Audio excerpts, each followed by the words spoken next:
Welcome, sheepdogs. My name is Cobb Adams. I am the founder and lead instructor with Aware and Alive.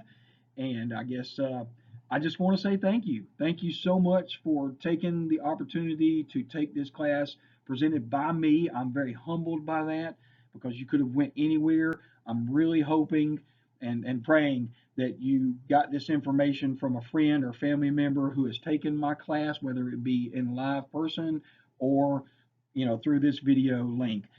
I was partnered earlier with someone else, and they were doing the video portion. I was doing the live fire portion just because they had the money for a nice studio and setup. I'm here at my regular job. If you know what that means just over broke, because I have to work for a living just like everybody else. Because this doesn't provide me major income. This just allows me to be able to set this platform up for you all to rent ranges, to buy guns, to get the ammunition that you, the user, are going to be able to utilize while you're on the range, or getting the class. It also allows me to be able to travel, to go to and from your homes, whether I'm doing this in person with you in your own home or at a business, anything like that, because gas isn't cheap and neither are groceries, right? And especially ammunition.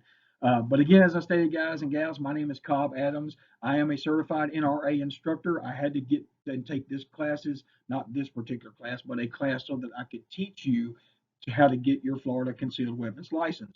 That is required by the state. Now, a lot of the films you may see today may be out of date, or not applicable anymore. I'll try to skip around those or explain those. I just haven't gone back and edited this thing because it's a masterpiece. I'm going to be honest with you, because not only was some of the slides put together by the Wakulla County Sheriff's Office when they do their uh, concealed carry classes, but also by my experiences and a lot of Google searching. Thank you, Google, for a lot of the images on here as well. Again, I'm not sponsored by any of those folks at Google, but I did use some images so that I could find the best training tools that I could for you, the user.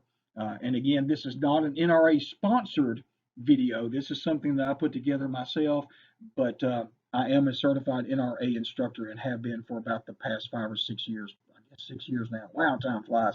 Uh, but in this, we're going to take probably at the most 2 hours. I'm hoping to keep it under that if I can. I apologize, but you're able to do this from the leisure of your own home. So you can pause it, come back to it whenever you want, and that makes it super convenient for you because you don't have to be in that classroom setting where I keep half your day tied up. Or you may not be a person that has to ask a lot of questions at the end of the class, and that just keeps you from getting onto the range. So the video is great, especially since COVID, that a lot of people don't want to get in classroom environments anymore. This just makes it convenient, and you can do it whenever, 24 hours a day, 7 days a week. You can look at this video, and this is your video to keep. You can actually go back to it and share it at any time with family members, friends, or whatever at no cost. But if they are going to get their concealed weapons license, they're going to have to do a live fire, and that's where the monetary value will come into play. But again, welcome. You're in your own home or friend or business, so you know where your restrooms are. Get you a snack. I've got my drink here with me, and breaks. You can take them, obviously, as I said, whenever you want, because it's your video and you can pause it. Cell phones, I actually advise that you keep them on you, because here after this next slide, I'm going to have you download an app for your phone that's going to help you and educate you as you journey through this, because that's exactly what it is. This is a journey. So the last one on here is my why and who am I. So I'll get to the my why part in a minute, but who am I? Again, my name is Cobb Adams. I founded Aware and Alive with my wife's help and a friend of my wife's who actually inspired me to do this, which I'll get to my why after this. But I grew up in a small town in Kentucky, Western Kentucky. I'm on that side of Kentucky where we didn't date our kin folks, right? There is a line in the state, and we joke about that, just like with football teams. There's good folks in Eastern and Central Kentucky as well, but stay away from those big cities, right? Uh, but I grew up there. There was no caution lights. There was no stop lights. We literally had stop signs at our main intersections throughout our town. We did have, believe it or not, an outlet mall and a bungee tower, a giant fun park that had a water park in it. Believe it or not, because we were located on Lake Barkley and Lake Cumberland, we were on those areas, so it was a big tourist section. So that was what provided most of our income for that town. With that being said, I graduated with 52 kids. Let me say that again. I graduated high school with 52 kids in my senior class. Very, very tiny, and I was one of those 52. And so, very, very tiny. I graduated with my sister in 1992. From there, I went on to the Army to do a very short stint with them. And within the Army, I was an infantry person, so I was able to get my hands on a lot of different things that most military and civilians and even some law enforcement can't get their hands on, like the M16A2, the M203 grenade launcher, the M60, claymores, rocket launchers, grenade launchers, like the HE4. We got to shoot tanks with an HE4 from a foxhole area. It was amazing. But in that, I didn't do much experience with concealed carry. I didn't do much experience at all with pistol. That was not anything that I was able to obtain because I didn't go into special, units that handled that type of thing or an MP for that sort. So anyway, I got a lot of experience. But before that, growing up in a small town, my father and my mother were very, very poor. And I mean, people use the term poor like it's an everyday word. Guys and gals, we had no water in this single wide trailer that was a chicken coop before we moved into it. We converted it into a house. It had no electricity at first, other than a gas stove that we had. Well, when we got electricity hooked up, very few things worked in that place, and they were a fire hazard. But getting to the point is we grew up very, very poor, so we had to hunt for our food. We hunted ginseng, we hunted morel mushrooms, we did tiger lilies, which if you don't know what those things are, Google them. Morel mushrooms actually grew in our backyard, and those things sell for about $40 to $100 a pound, depending on your location. We got them for free. We knew what we were looking for, and I don't say go out there and just hunt mushrooms because mushrooms are there's very similar mushrooms that will kill you or put you in a hallucinogenic state. These were not either one of those. These were edible mushrooms, and they were sustenance for us to eat. Squirrels, whether we shooting them with pellet guns, BB guns, 22s, shotguns, rifles, all the way up to your largest, which in Kentucky at that time were deer. And so we had to learn to use all these weapon systems if we were going to eat, and we had to get good with these weapon systems if we were going to eat. Because if we didn't kill anything, we weren't eating. We also learned how to trap and sell furs, which was a thing back then. Now they don't sell furs anymore. But anyway, so we had to get very good at those things. And so I grew with a lot of friends who didn't have firearms. They lived in the town or the city. And so they would come out to our house and they would teach and learn. I mean, I would teach them how to shoot. These were my friends, whether it was with a BB pellet, 22, and so forth. I would teach them. And the first things I would teach them is firearm safety. Why? Because that was the first things that I was taught. I remember one day, a quick story. I don't want to keep y'all long, but I'm trying to explain who I am. I'm not perfect by any means. Jesus Christ was the only one that walked this earth perfect. But I remember one day when I was very young walking through the woods with my dad, and we had this old 22, and it was a tube fed where you drop the 22s into a tube and you put a little cap on the end of it, and then you load the round in the chamber. We were walking, and the safety was so worn off you couldn't see the red on it. It was all black on both sides, and I'm like, oh my God, I don't remember if the safety was on. And so I'm holding it, my dad's in front of me, and I'm holding it up at an angle safely, and I squeezed the trigger, thinking that the safety was on, and the round went off. And I thought I was fixing to get my butt skinned up, right? My dad took the rifle from me, set me down on a tree stump, and we talked. And we had a good talk about safety, right? Because that bullet, he told me, sure, it could have stopped in a tree, but more likely it didn't. And that bullet can travel up to a mile or past a mile, even though it was a 22. That bullet has that capacity. If it's not stopped by an object, that it's going to travel until it finally hits something or it finally does drop. And that scared me to death. I thought, oh my God, I have a buddy that lives over that way, him and his family. What if that bullet would have went through a window or they're out in the yard and it hit them? It hit me in the feel goods, right? So that was a very hard experience learning lesson, but it was the best I could have ever gotten because if he'd have yelled at me, I could have been a snowflake. I may have never picked up another firearm in my life, right? And I'm so thankful for that kind of training. And that's why I was able to teach my wife because of the patience that I have and the training that I've received was spot on, right? And so that's why I'm able to share this information with you guys and gals as well. But getting to the why part, um, because I could talk about that for a whole video. But getting back to the why part, I had a friend of my wife. She's a school teacher as well as my wife. Uh, Came to me and she said, "Cobb, I took this class," and she knew I taught my wife how to shoot when we first got married. And she said, I took this class, and all we learned about was concealed carry insurance. We didn't learn anything about firearm safety. And she goes, even if we did, it was so brief. They were so concerned and wrapped up with trying to sell us, concealed carry insurance because they get a kickback from these companies. Is It left her clueless. And at the end of the video, at the end of the live fire or the training, the live fire they had to do was actually a confetti bullet. I kid you not. I have never heard of confetti bullet until this day. So I researched it, and found out this thing is literally a bullet that you shoot a target on a wall in a hotel or motel or somewhere, a business or your home, and it shoots paper out the end like it's some kind of parade or birthday party. And I'm like, what? That doesn't give a person experience on what a gun, feels like when it goes off, when the explosion of that bullet, the smell, the scent, the taste, everything. And I'm like, this is crazy. And so she said, Cobb, will you help me? So I taught her everything I knew.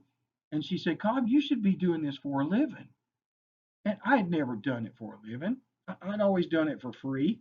Uh, but the price of ammo, the cost of renting a room, the renting the range, because I didn't have a place I could shoot at because I live on a small piece of property, I really put some thought into it. And I'm like, man, I really don't want to charge people for this, but I can't do it for free. I'm going to travel to people's houses and things like that. So that started everything I needed to research and find out what I needed to do and get to become an NRA state certified instructor to teach Florida concealed weapons license. So that's how I got started. Moving to the next slide, this is why I said if you could to have your cell phone out and ready. We're going to download an app real quick, so just grab your cell phone, smartphone, whatever and download this app. It's called Legal Heat. I'm not sponsored by them. I'm not. This video isn't paid for or anything like that by them. This is just an app that I've used long before I instructed as an NRA certified instructor. You can find it on the Apple Store, Play Store, or Android device. I have an Android, my wife has Apple, we both have it. The reason I want you to have this is because this has all 50 states of the United States on there that their laws are, and it keeps current and up to date every time you open it. So if you're traveling, this will give you an idea of what that state requires. So like some states you have to have your weapon in the trunk locked up, separate from the ammo locked up, just like you would at home if there was a hunting rifle or something that you didn't use but seasonally, or if you had a collector's item, you keep those things separate, and I'll talk more about that. But this app allows you to stay educated and informed because ignorance is 9/10 of the law. So go ahead and download that, and we're going to be moving forward to the next slide because your time is valuable as well as mine. Just a little bit about what you're going to learn in this specific class is competencies and learning objectives. In this course, you will learn the basics of firearm safety. Keyword there is basics, and the next keyword is safety, and the Florida requirements and considerations regarding carrying a concealed weapon. Number one, recognizing the Florida Department of Agriculture's process for obtaining, maintaining, and renewing a concealed carry permit. Number two, accept responsibility for firearm safety in your home and in public. Number three, I'm sorry if this gets cut off, guys and gals. I'm trying to figure out how to move the camera around, but the last three takes I did on it, it's totally jacked up. I'm an IT guy, and you think I'd be able to figure that out. And I know that's funny, an IT guy from Kentucky, right? Where we literally traded cows and sheep for wives and stuff. So just kidding. But I am an IT guy, but I can't get this one figured out. And we're low budget. So, hey, we're doing what we can to educate you all in the best format that I can possibly do. I want to make sure I explain everything to you regardless of steps that you can't see. Three, analyze considerations regarding the carry of a concealed weapon or firearm. And number four, discuss the legal implications of carrying a concealed weapon or firearm, and so much more. I wanted to put like 10 O's on there, but anyway, you get the point. So, firearm ownership, who may use a handgun for concealment? What does Florida require you to do? And Florida statute 790.06 is one of the best places to start. You can Google that. You can use the app that we just downloaded. You must be 21 years of age, have taken an approved hunter safety course, have served in the military. Doesn't matter what branch you served in, but you have to have been discharged honorably, or at least other than dishonorably, without any discretions, and have a copy of your DD 214, which is your discharge paperwork from the military service, or have taken a class taught by a certified NRA instructor, which is me. You must be a U.S. citizen and legal resident as well. There's some things around where you can come into the country and all that, but we're not going to get into that in this video. But going back to the first section of military, guys and gals, first of all, if you've served in any military capacity or law enforcement or anything like that, thank you very much for your service. I live life every single day grateful for the blood of patriots who've been spilled or who have lost their lives, whether that's boy, girl, male, female, it doesn't matter. I'm very thankful in my family's life as well. And we try to be the best citizens that we can be for that honor. Getting to it, by the state of Florida, you do not have to take this class. Now, I highly recommend and I urge you to do that, regardless if you've got an honorable discharge from the military service, just for the pure fact that I didn't learn concealed carry in the military. I did not learn the state laws of concealed carry in the military. That's something I had to do on my own accord. This class will teach you the basics of that and where to find that information, but it's very helpful for you to do it. My discounts are great for my veterans and teachers and also military first responders, things like that as well. So talk to me about that, obviously, when we do the live fire portion of it, because this video is free and everybody likes free, right? So anyway, I highly advise you to take that, even if you have had military service. Who may not use a firearm? I know it doesn't normally need to be said, but it needs to be said because there are some people out there who just don't get it. Anyone who is or is a convicted felon, a mental patient, convicted of domestic violence, or an illegal alien. That's right. Under federal law, you can only purchase a handgun from within your own state of residence. If you want to buy a handgun from an out-of-state source, by law, you are required to have the person, the dealership, or the individual out of state ship the gun to a licensed firearm dealer, which is an FFL, Federal Firearms License, located in your state. Then that firearms dealer can transfer the handgun to your FFL for a transfer fee and a background check, right? So let me just give you an example of this. You're going to Georgia. I'll use my example. I have a great friend who owns South Georgia Outdoors in Cairo, Georgia. I've been doing business with him a very long time before I lived in the state of Florida, and I continue to do business with him today, even though I love supporting my local shops, and even this does support them in some manner. But I bought a pistol from him in the past. I pay for it at his shop, and then he keeps the pistol. I do not, by federal law and state laws, I do not get to walk out of that dealership with that firearm, a pistol. Keep in mind, you can do long guns, which are shotguns, rifles, things like that. But with a pistol, you cannot leave that state. It has to be transferred from that dealer to your local FFL, your Federal Firearms License dealer.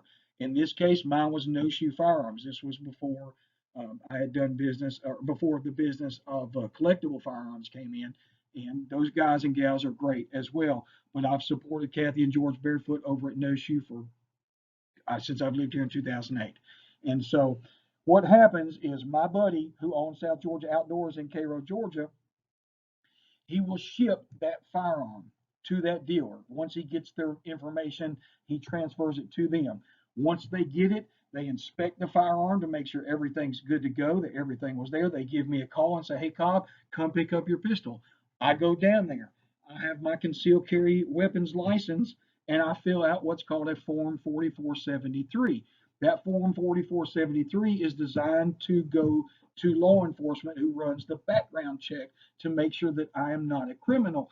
Even though I carry a concealed weapons license, that doesn't mean that I haven't committed a crime having that concealed weapons. So they have to run your background check every single time you purchase a firearm or have one transferred in.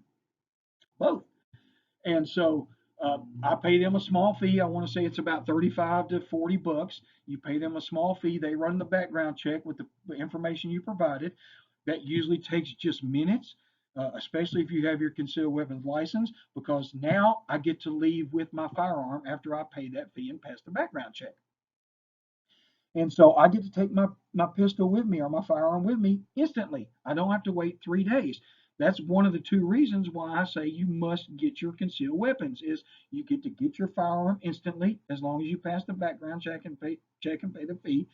And secondly is reciprocity. So a lot of states recognize Florida's concealed weapon license, and a lot of states don't. Mostly the Democrat states do not recognize your concealed weapons license because they have, like Chicago, they have what's called a FOIP, FOIP, and that's basically just another identification that's required by the state of, Illinois.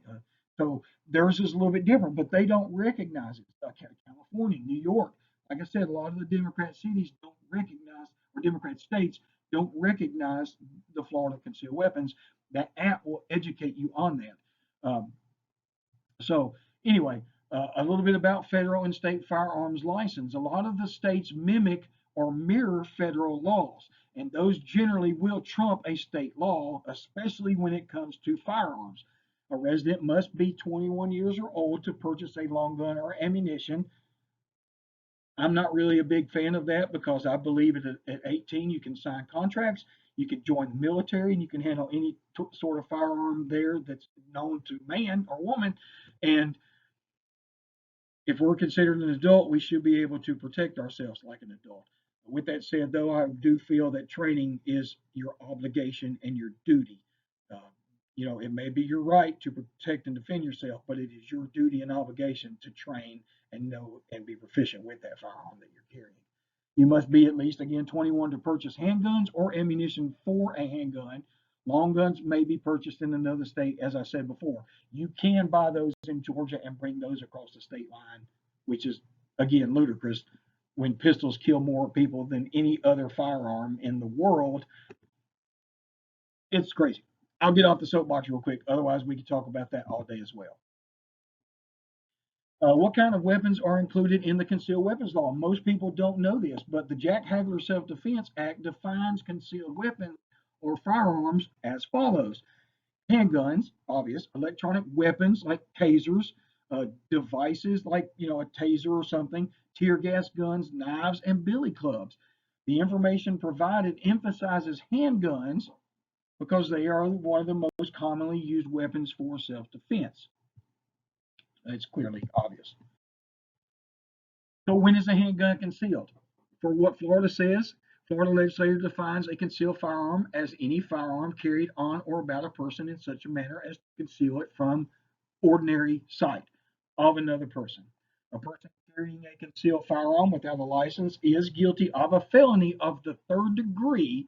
The penalty for this offense is a prison term up to 5 years. And with that, you lose your rights to be able to carry a firearm ever, unless you can get it, expunged or something to that nature, um, or through a governor or something like they used to do back in the day. Pardon. Um, Firearm safety.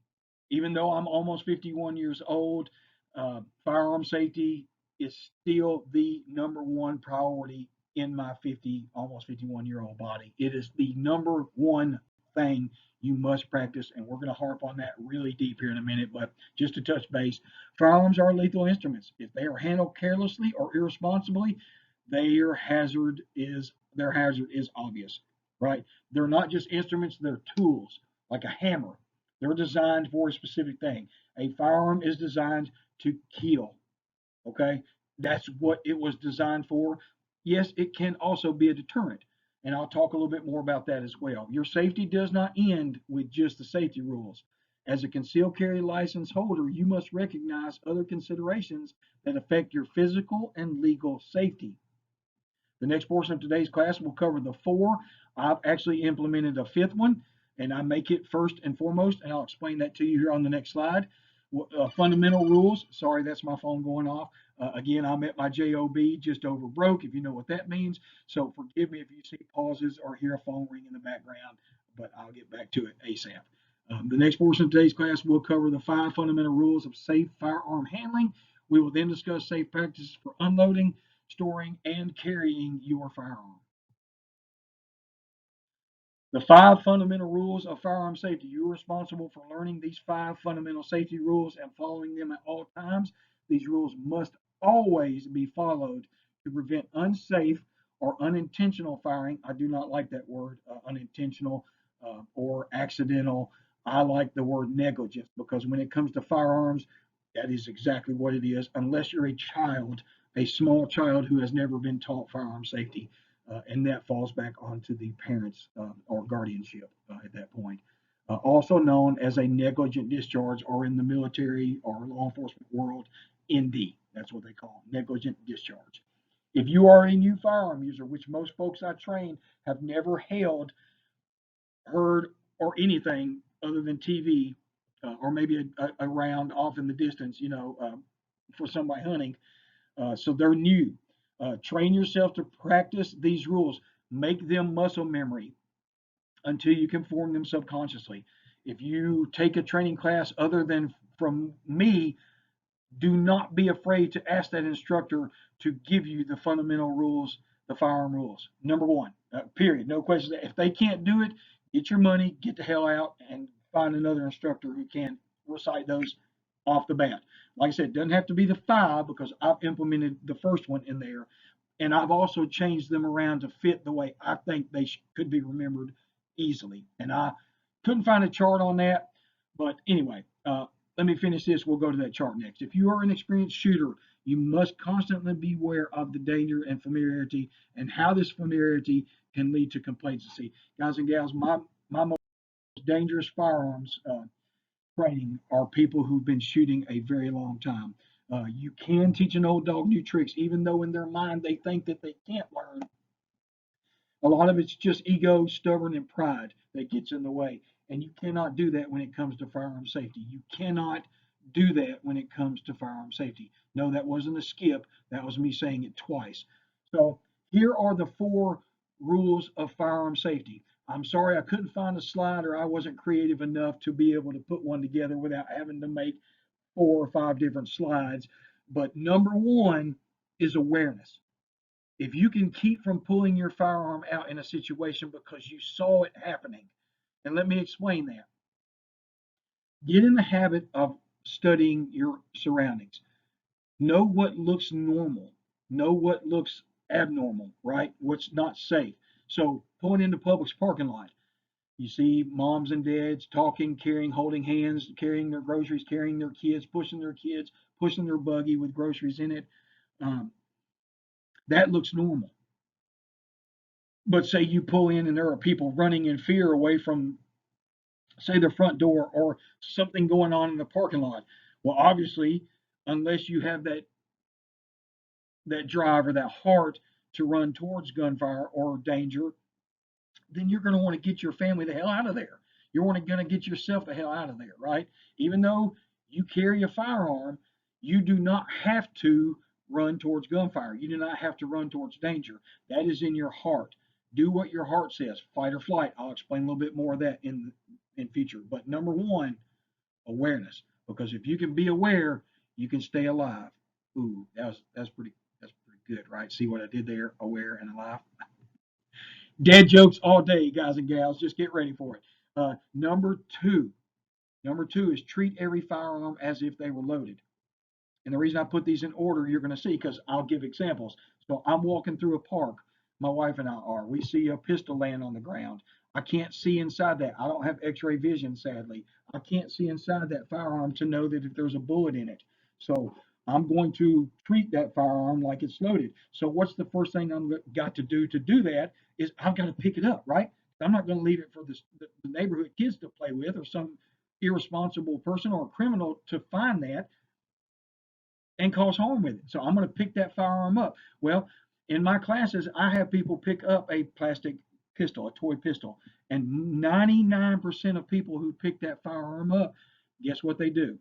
They put their finger on the trigger. So that comes to number 3, right? So number 1 was awareness. Number 2 is I'm going to treat every firearm as if they're loaded. Number 3 is I'm going to keep my finger out of that trigger guard and away from that trigger by resting it on the slide of the pistol. And we'll talk more about that in a little bit. So that round is not going to go off because I stupidly picked it up with my finger, my booger hooker in the trigger, right? So number four, uh, know your surround. I'm sorry, never let your muzzle flash anybody. So what that means is the barrel. So again, awareness. I'm looking around, making sure I find a firearm on the ground. I'm going to treat it as if it's loaded. I don't put my finger on the trigger because I don't want that to negligently go off and kill somebody or ricochet off. I don't want to go off, period. And then from that point, I don't want to point my gun at anything I don't want to destroy. You'll hear the word muzzle, you hear the word barrel. Those are the same things, just different terminologies for the same part. I don't want to flag anyone with that I don't want to kill, destroy, maim, harm, or anything, right? And then finally, number five is be aware of your target. Be aware of its surroundings, not just what's in front of it or behind it, but also in a 365-degree sphere, because you have to. I heard of someone, I don't know how long ago it's been, decades ago, say that there is a lawyer attached to every bullet that comes out of that gun. And that's true. You're accountable. Let me give you an example. The young man who stopped the mall shooter a while back, I can't remember what state it was in, forgive me, and I can't remember his name, but it's irrelevant. The point of the story is some jackass decided to go into a mall and harm and kill innocents. And luckily, there was a sheepdog, an armed sheepdog on alert standing by. Think about that individual who drew his firearm out to stop that bad person, of what they had to experience around them: panic, fear, screaming, blood, everything going on in that moment. And he had to take those shots, right?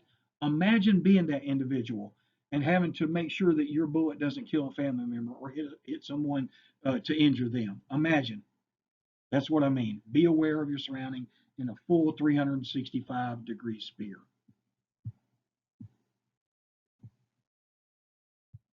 All right, additional safety considerations. So the four or five fundamental safety rules apply every single time, without exception, that you handle a firearm. Period. I don't care if it's your family member or friend saying, "Oh, it's safe," and they hand it to you. You need to confirm it. Period. And that's how a lot of negligence happens, or in the child's case, accidents happen. The kid thinks they know what they're doing, and they don't. Right? Um, so safe firearm ownership requires that you adhere to additional safe practices when carrying and storing weapons. Secure your firearm away from children and other unauthorized or people who aren't allowed to be around a firearm. Obtaining training in firearm use, that is your duty and your obligation. Like I said before, it is your right to defend yourself. It is your right to have a firearm. It is the great equalizer, but it is your duty and your obligation to seek further training. This class does not even remotely come close to the basic fundamentals of firearm shooting. This is just a cliff note, if you will, of what's your journey to begin with. Handle firearms only while sober. I shouldn't have to say that, but I'm going to have to say that. Use the correct ammunition. We'll explain that in a little bit more detail here in the next few slides. Inspect and maintain your accessory equipment. So basically, if you're running an optic that has a battery, or even if it doesn't have a battery, make sure that it's clean. Make sure that it has a functional battery. Every 6 months to a year, I have timers set on my phone to go off to where I change that battery out. Even though I pull it up and I check it and make sure that it's on or off, I'm going to change the battery because I don't want that to fail me in a time of need. So change the battery, keep it maintained, and by keeping it maintained, that means keeping it clean. We'll explain a little bit more of that down the road here on the next few slides. And read and follow the instructions in your firearm. So the manual that comes with your firearm, if you bought it brand new or using somebody kept the manual, read it, guys, especially guys. We don't like reading stuff. I'm a picture book guy myself, but I still read because I want to know how to properly maintain, how to properly shoot, and to properly feed that firearm with the correct ammunition. So know what type of ammunition, and we're going to talk more about these things here in the next few slides. I won't stay on this slide long. Bye bye. Ammunition. Here we go. Buy ammunition that is designed for your specific firearm. You can see the owner's manual for that. You can look on the box of ammunition. You can look on the firearm itself, generally located on the slide or and on the barrel, both. Some may not, but if you are uncertain, you must reach out to your local dealer and they can help you figure that out. All right, sorry about that quick interruption there with the phone. I had to stop, pause this real quick, jump back into it. Uh, so getting to ammunition, I want to show you pictures more than I want to talk about it. I'm going to have to obviously talk about it because we're here and I can't give you things to hold. So I've done the best I can with the pictures that I've got. But obviously, you want to be able to buy the ammunition that for the job that you're doing it. So whether that's hunting or target shooting, or anything other like defensive shooting, anything like that, you want to have the right type of ammunition. And I'm going to touch on that for you briefly with this next slide. Rim fire versus center fire, you'll know what those terminologies mean and how they work. Ball or hollow point is just a type of ammunition used for specific things. I'm going to explain that to you here.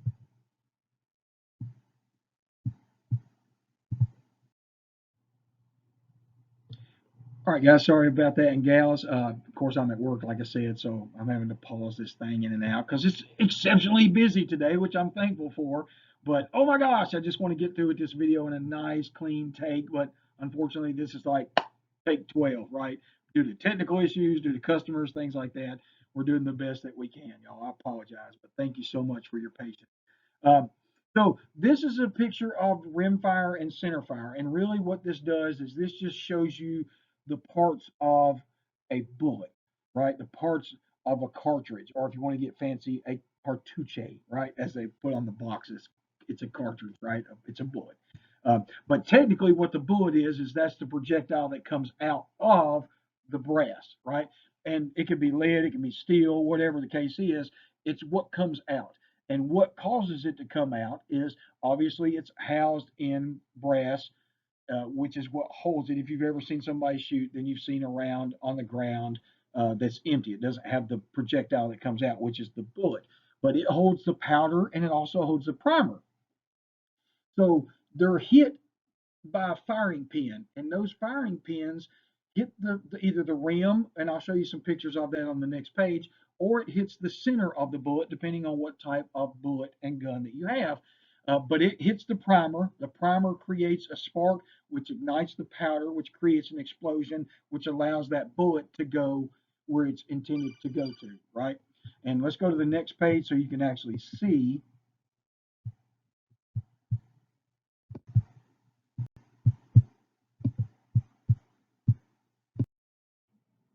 All right, so here's what they were talking about by head stamp, and also where they were talking, where the words on the page were talking about, where I'm talking about. Oh, it's Friday all day long here where I am right now. Anyway, what there's what the paragraph is stating is they're talking about the head stamp, right? And so on the head stamp, that's if you look at the top left of your screen, you'll see two different size bullets. That may not mean a lot to you right now. You may not know the difference, and that's fine. We're going to help you with that in the best definitions that I can and explanations and diagrams. Um, but head stamp, if you see, it says Hornady 204 Ruger, right?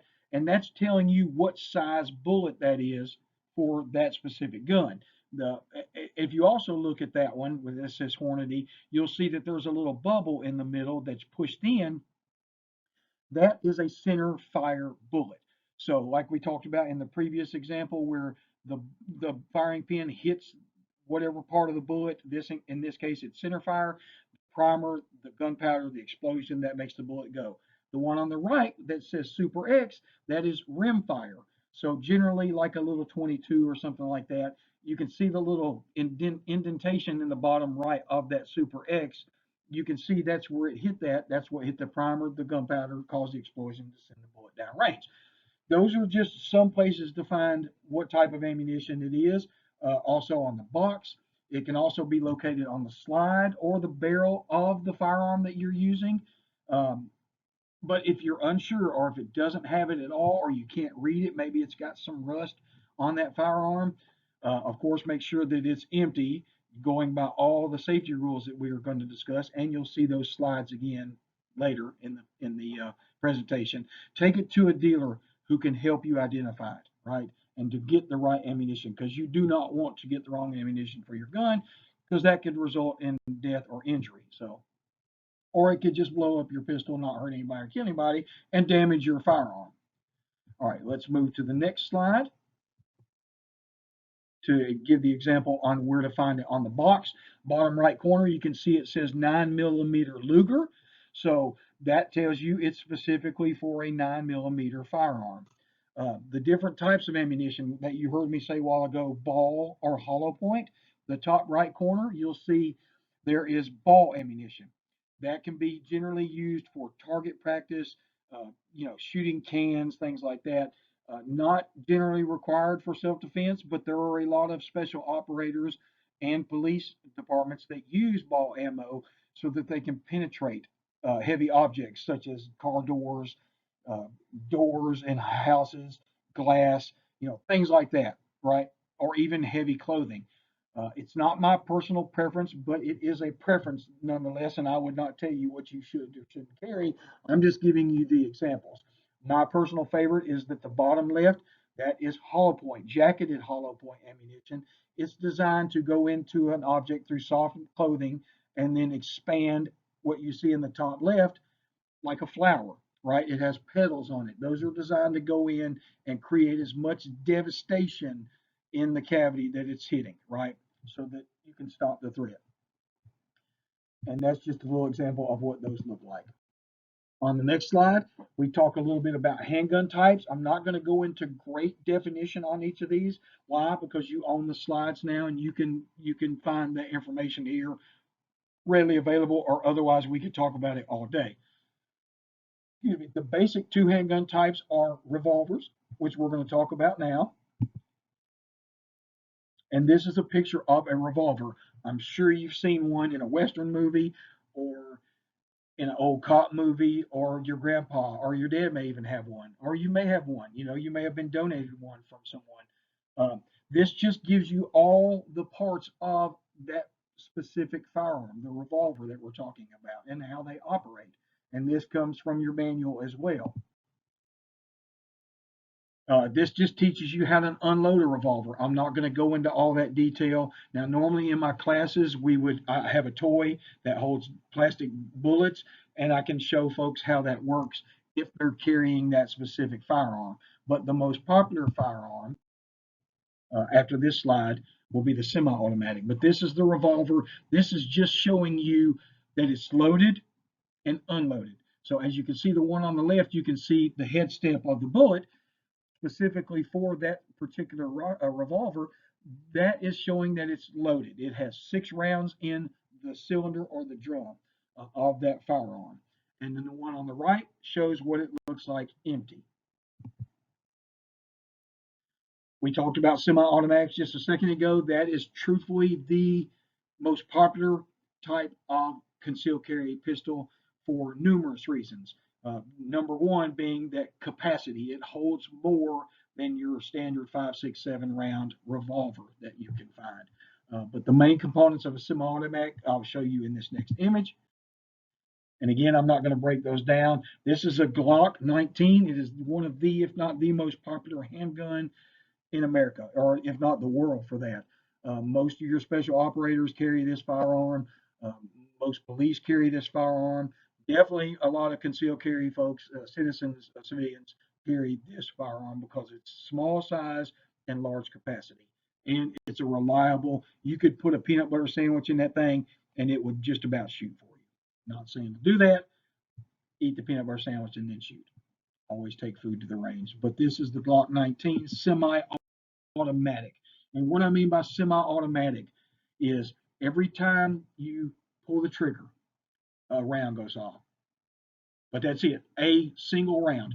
Not fully automatic, like pull the trigger and all the rounds go out crazily everywhere, but squeeze the trigger, one round comes out. You have to let go of the trigger and pull the trigger back again for another round to go off. Hence, semi-automatic, not fully automatic. I was going to start a tantrum with politicians, but I'm not going to do that right now because they're uneducated, right? They're uneducated. They should take my class. Tell them if you know a politician to take my class. This is a free video, obviously. The live fire isn't free, but this is a free video. How to safely unload your handgun. I talk in depth on this in my class. I give examples of, if I drop the magazine out of my pistol, I say, oh, I'm going to put this away now. It's safe. I ask the class, is it safe? Some will say yes, some will say no. I have a mixed bag on it because they don't know. They're uneducated in how to make a firearm completely safe, and we will teach you that. So the ones that said no, it's not safe are correct. They're still around in that chamber. And even if there's not around in that chamber, they don't have x-ray vision. I don't have x-ray vision. I can't tell you that that is not safe without me physically pulling the slide back to confirm that it is indeed safe or unsafe. You are responsible for knowing how to safely load, operate, fire, and unload your handgun. Period. You, not somebody else. It's not their responsibility. Automatics contain cartridges in two locations or bullets, cartouches if you want to get fancy. The barrel's chamber and a detachable magazine. That's why I show that difference. In a revolver, they don't fit in the barrel like that and stay in the barrel. They only stay in that wheel, that cylinder that we showed you with the 6 in there a while ago, or 5 or 8, whatever it is. To release that, you press the magazine, that drops the magazine. Again, this isn't something I'm going to go through with you in detail right here because you own the slides. You can get with me on that if you are obviously wanting to and don't know. But this just shows you an idea. See how the bullet sits in the barrel, the image on the right. That is a semi-automatic. It's loaded in there for you. You can't see below that. There's a magazine that has X amount of rounds that feed into that semi-automatic. By when you pull the trigger, the explosion happens. It forces the slide back. When it pulls forward, that loads a round out of that magazine. It's not a clip, okay? It's not. It's a magazine. There's a difference. And we'll talk about that too in a later. The one on the left, you could say is safe, but could you? You can't see down the magazine well, so we don't know if there is a magazine full of other cartridges in there and what's going to happen if we close that slide.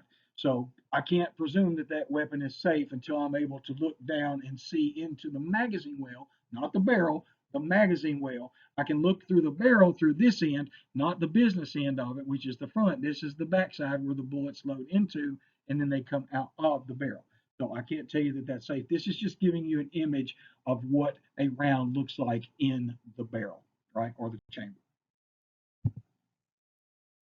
And then this is a magazine. This is what feeds ammunition to the gun itself, right?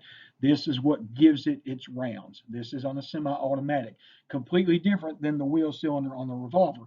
The one on the left is obviously empty. The one on the right, to me, it looks like it just has one looking at the holes on the side, but they're doing that for demonstration purposes only. Pistols may or may not have a manual safety. I am not a big fan of pistols with a safety. You might ask, oh my gosh, why, Cobb? Because my finger is my safety. That's a funny joke, but it's true. If my gun won't go off unless I put my finger on the trigger, right? That's what it's intended to and designed to do. I'm not saying there's not incidences where the gun hasn't been defective or mistreated in some way that has caused it to go off on accident, which that would be an accident, not unless it was negligence on that part. If it was a manufacturer's defect and it went off in a drawer, look, that's a 0.0001% chance that it could happen, especially with technology today, the way that they've been able to advance things. Older firearms, there is that possibility it could go off in a drawer. I've only heard a handful, and I mean like 2 or 3 incidences where a pistol or a firearm has gone off and you're not even in the room with it and nobody else is in the house. It's not ghost. It was a defective firearm, right? So manual safety. The main important part to that is when milliseconds count, I don't want to have to draw my pistol out, find out that there's a safety on, flip that safety off, and then get back in the fight. when I only had milliseconds to live and stop the threat. So I'm not a big fan of those safeties. There are different types of safeties built in the gun that I'll talk on later to prevent against dropping it or something to that nature. But manual safeties on a pistol, I'm not a big fan of. The rifle, I don't mind that. The shotgun, I don't mind that. The pistol, I have a problem with it. But it's a preference. Like I said, if your firearm has a safety, you must train to learn to, when you draw that thing to make sure that you're accessing the safety mechanism to get that gun in the fight, to put it in battery, right? To get it ready to go, to stop that threat. Small levers or buttons is what they look like, and they'll vary per firearm, and your manual will show you that, or I can teach you on your firearm where that safety is as well. They are designed to block the firing mechanism to keep it from going off if you squeeze the trigger. Some safeties also prevent the slide from moving. Users must follow all fundamental rules of firearm safety, even when a safety is activated. Safeties are mechanical devices that can malfunction and have malfunctioned or fail, or be inadvertently deactivated, whether someone tinkered with the gun and you bought it from somebody and didn't know that. It could be a problem, right? But that's knowing your firearm. Never rely on them. Always practice the fundamental rules of safety, regardless if there's a safety on that firearm. And I can't harp that enough. Oh my gosh, guess what? We just happened to see this pop up again. My wife is a school teacher. She would love this. So that's why it's there for you to get into your muscle memory on firearm safety. And again, add number one in there, awareness, period. No questions asked. All right, we're going to move forward on this slide. All right, this is something I'm not going to harp on. I just want you to be aware of what they look like, what they sound like, and I do have a separate training on this if you want to attend that. This is just designed for weapon malfunctions and what can happen to your pistol if it goes out of battery or if it goes out of service, right? So we're going to start with the first one on the left. That is called a stovepipe. And the reason they call it stovepipe is it's obvious. Now, it could be out the side, it could be more straight up, it could be more leaning to the left of the top of that pistol. But what has happened here is the round has ejected, but has not come out of the slide in the chamber of the barrel itself. It is stuck there, right? It can be caused by faulty ammunition, bad magazine, what they call limp wristing, which means holding the pistol with a weak grip. That can be caused by that. They're very easy to clear to get back into the fight. Again, a different training class, but that is what that's called. It's a stovepipe, and that's the reason. The one on the top right with the two orange bullets or cartridges that you see there, those are your dummy rounds that I strongly urge you to practice with. They don't make a sound. They don't have a projectile come out. They're completely safe for practicing malfunctions like this and to practice loading your magazine. But this is called a double feed. And so what's happened there is either a round that's in the barrel has not ejected or it didn't fire and it starts to load another round up. The pistol thinks that it has. It's one of the ones that can really put your gun out of service for a few seconds, which can cost you your life or someone else's life if you don't know how to properly clear and get back in the fight. It's going to take a second or two. Sometimes it may take a few more seconds. That's why it's best to shoot from behind cover, to be able to clear this and then get back in the fight if you can, by all means. But this one's called a double feed. The one on the bottom, honestly, is one of the most dangerous because generally those happen and you don't know it, right? Unless you're trained to hear and know, right? And that's just by shooting a lot.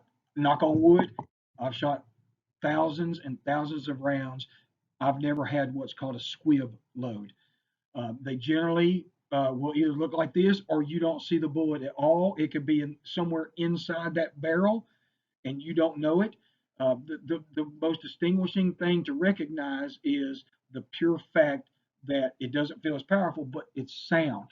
It's all the sound. They pardon my French on this, but this is what they describe it sounding like. And I have heard them, I've just never experienced them, is like an angel flirting. It's just all the gases and things expanding out this tight spot on the pistol or around the chamber area where the slide moves, and that's why you would hear it. That's how you would determine it In that case, most people don't know how to do it. They go to shoot another round because they felt the explosion, they heard some sound, they don't know the difference.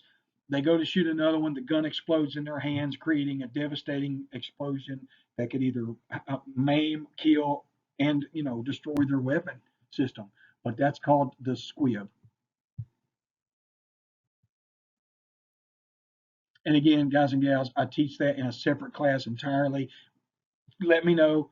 Drop me a message, call me, text me, whatever, if you're interested in learning more about not only about malfunctions, but how to clear them and get your gun back in the fight.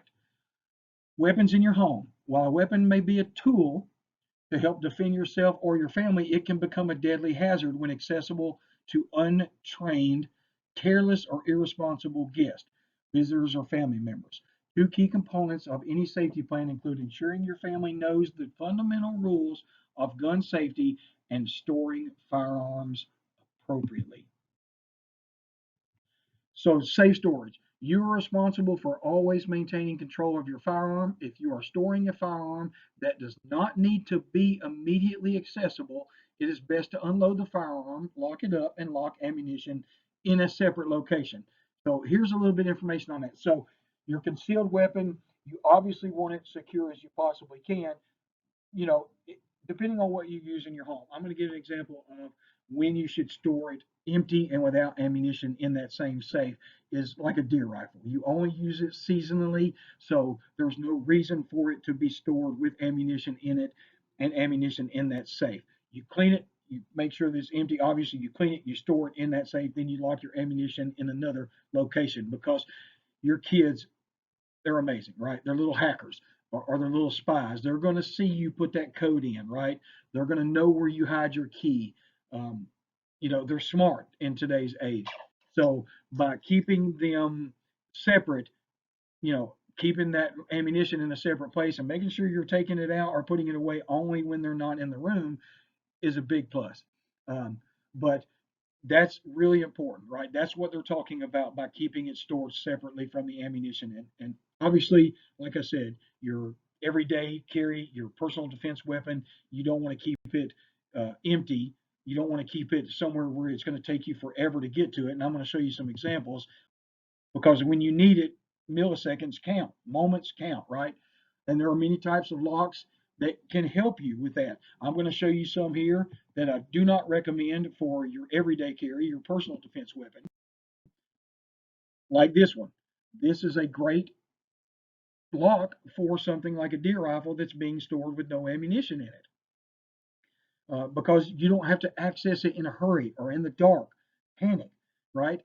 There's no way you're going to be able to find that 3-digit, 4-digit code that's on this thing to be able to get it off. This is called a trigger lock. And it does exactly what that. It mounts inside the trigger guard. There's another piece that goes on the back that fits together. Picture it like your house lock on your door. You have a keyed way, and then you have a way that you can just manually flip it or push the button to lock it internally, right? This is works just like that. Imagine being in a panic situation or, sweaty hands or in the dark. There's no way you're going to get this out in time, right? This is another one. This is called a slide lock. This generally is a locking mechanism that uses a key that comes with your firearm when you buy it brand new, or if someone sells you a gun and they ended up keeping it with it. Most people just keep these for locking the boxes on the outside. They're storage boxes for these. So with that being said, again, not something you'd want to use for your personal everyday carry. This would be something that putting it away in a safe empty, right? That's my best recommendation. Again, not something you would want to use for everyday carry, personal defense weapon. This is my favorite. I use this personally. I put this picture up here for a reason. This one you can use for your everyday carry if you don't want to leave it obviously sitting out on your bedstand or your nightstand or under a car, under a car seat. If you go to a place where you can't carry a firearm inside, but can have on the property, this is something you can put in your car. It chains or bolts in like a bike cable around your car frame, seats, somewhere that can't be easily gotten to. It uses biometrics, which is your fingerprints. It uses multiple biometrics and fingerprints, so you can share with a spouse, not a child, obviously.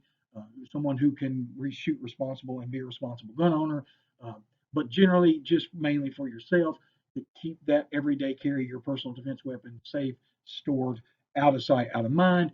Or it can use a coded 3, 4 digit code depending on your safe, or it can use an app. I love the app because it tells me if someone's tampering with it or if tried to open it or has opened it. I know for a fact what's going on at the house via an alert via my phone. Uh, it stores all that information, and you can also check settings in there, and you can open it from your phone as well. So very handy. A little bit more expensive, definitely more expensive than those two other options and other options out there. I personally like this one the best because it has biometrics. It uses the code. It uses an app, and if you see on the middle picture of it, you can see there's a little black symbol that pulls off, and there's a way to get into it with a key as well. So very handy, very safe. All right, so family safety plan. Guys and gals, I was a firefighter before I did a lot of this. I was injured, unfortunately, and I couldn't do firefighting anymore for that point. I'm pretty sure I've gotten to a point now where I could do firefighting again. Right now, this is my passion, and I'm happy doing what I do. It may be something I consider down the road. It's just unfortunate Florida makes you become an EMT, and I really don't like that side of it. I love knowing medical. I just don't want to handle EMT side of it. I was a fire suppression guy in Georgia. I didn't have to worry about any of that stuff. I was a first responder, which enabled me to be able to get to the site first. I was able to assess, and then I could give the information over to EMT as they arrive. You know, I've got a 68-year-old, blah, blah, blah. They're blah, blah, blah, blah, blah, blah. You know, they've fallen. This is what we found. Now it's your turn to take over because they are the experts. But you had a fire safety plan when you were young, right? Or you should have. Go to the neighbor's house, you know, get your cell phone, go out, call 911, whatever, right? All those things. So why should you not have one for firearm safety as well, right? You should. You should talk with your family on it. They should know where the guns and things are. They should know the hazards of firearm. They should know the fundamental rules, the 5 fundamental rules of firearm. If nothing else, the 4 for a child, a young person, because awareness doesn't exist in a young kid's mind at that point, right? Unless they've hunted for a long time and they understand it. Um, but you should have a plan. Every family should have a plan and a circumstance for firearms in the house. This will prevent accidents in kids, and it will prevent negligence in the adult. Children and firearms. Even though you safely secure your firearms, children may encounter firearms at other homes of their friends or your friends or neighbors. The NRA's Association Eddie Eagle program, which is awesome, by the way. I should have provided that link for you. Reach out to me if you have small kids and you want them to watch the Eddie Eagle plan. It's completely free and it's an awesome video about kids finding a firearm in a house or a playground. It's awesome. And it helps to teach them in a child's way of learning instead of an adult. If you stop, if you find a gun, stop, right? Don't touch, leave the area. Tell an adult, a responsible adult, obviously. You don't want to just talk to any stranger, but a teacher, a firefighter, a paramedic, a police officer, a parent, obviously, like I said. You will help prevent tragedy by storing firearms safely and also help protect your children by teaching them about the behaviors of it. All right, so there are many different ways to conceal a handgun, right? For the purpose of this course, concealed means not seen from ordinary observation. So if you saw me in public, you would not know that I was carrying on the left or the right, the back, the front. You would not know, right? Because that's the idea of concealed. You want the surprise, right? That's why I'm not against open carry. I just don't prefer it. I don't think it should be legal. I don't think it should be banned. I think it's a preference, but I don't want to be the target that's pointed out first. I don't want to stand out like a neon sign saying, "Hey, I'm the guy with the gun," right? Sometimes what you wear will also dictate that, but you can't count on that. You can definitely see it when it's open and open carry. That's to me, it's bad. I like to be the surprise, right? I want to have that element of surprise on my side. But conceal means not seen from ordinary observation. The section of the class identifies common and safe methods to conceal a handgun. You will find some methods more effective and suitable for your particular need. Regardless of which method you choose, you must use proper equipment and techniques to carry safely. And again, there are several ways to carry safely a concealed weapon or handgun. All methods have advantages and disadvantages, and it is beyond the scope of this course to address them all. I do offer a concealed carry class to offer different means. I'm going to show you that here in just a minute of how to carry safely and what fits your need.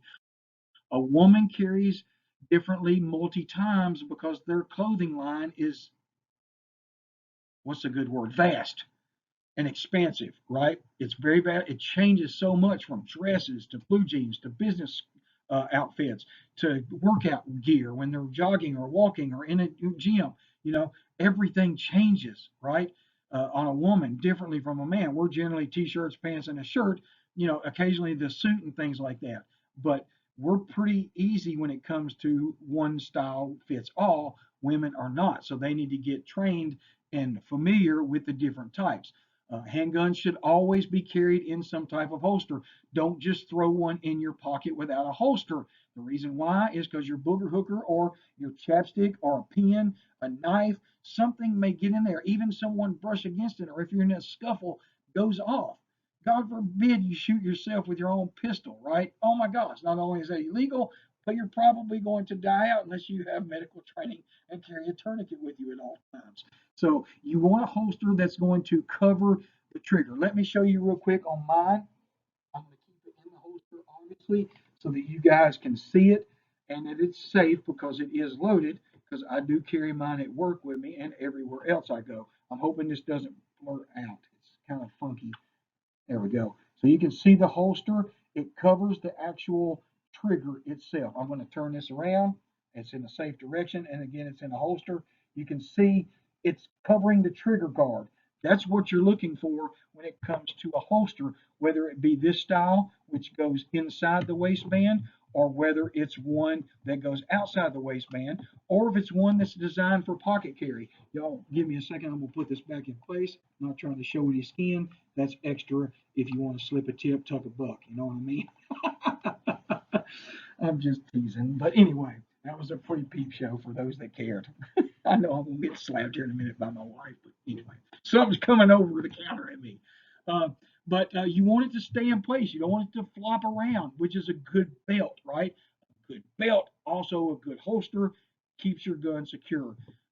You don't want it to fall out. So if I pick it up and hold it and shake it, I don't want my gun to slip out. And there I am holding the holster, trying to show you a holster, right? Like when I turned it up a while ago to turn it around so you can see the other side. If it had fell out, that'd have been embarrassing to me, and I need a different style holster. You want it to be very comfortable. I wear my pistol and holster, I'd say 7:30. No, I'm sorry, 8 o'clock, because I don't have to be at work till 9. Woohoo! Um, be at work at 9, so I'm putting it on around 8:30, and it doesn't come off until around 6:30 when I get home. And I still keep it in the living room with me in my holster, because I'm not paranoid. I'm prepared, right? And we'll get into that in a minute too. But you want it to be comfortable enough that you can wear it all day long. You don't want a monstrosity of a pistol trying to carry appendix and it's jabbing into your privates and your fat gut because it's too big, right? Or it's uncomfortable. You want it to provide good concealment. That's why I like the IWB or inside waistband style holsters. It gives me the most comfort and concealment that I can get from my size pistol. You want it to retain the gun, which we talked about when I turn it over. You don't want it to fly out. And you want it to release the gun when you draw it. You don't want to go to snatch the gun out and the whole holster come out. Well, now you've just basically put a safety on your pistol. Now you've got to take that off and get back in the fight. Precious milliseconds. So here's just a definition of a little bit. Like I said, I love the waistband on the top right. That's my personal favorite style holster. Uh, there are others, like I say, women generally will have to carry this, or if you carry a backup, for your ankle or in clothing, in a pocket types of holster. They're just soft. The in clothing holsters are just a soft, I think a skinny holster is one of my favorites. That you can put Velcro on the back of them, put them inside of a purse, a backpack, or just keeping it in your pocket. And again, there's a picture of the pocket one with some Velcro on it for attaching it inside of a purse or, a backpack. And then you have shoulder holsters. A lot of you may not remember Miami Vice. Some of you may remember it very well with Don Johnson. You know, he had his nice little Miami Vice get up on, and he had a shoulder holster. He loved drawing out of a shoulder holster. I'm not a big fan of it. Why? Because it's hot in Florida, and you're going to sweat all in that joker, and it's going to leave sweats marks all over your coat, jacket, whatever you're wearing.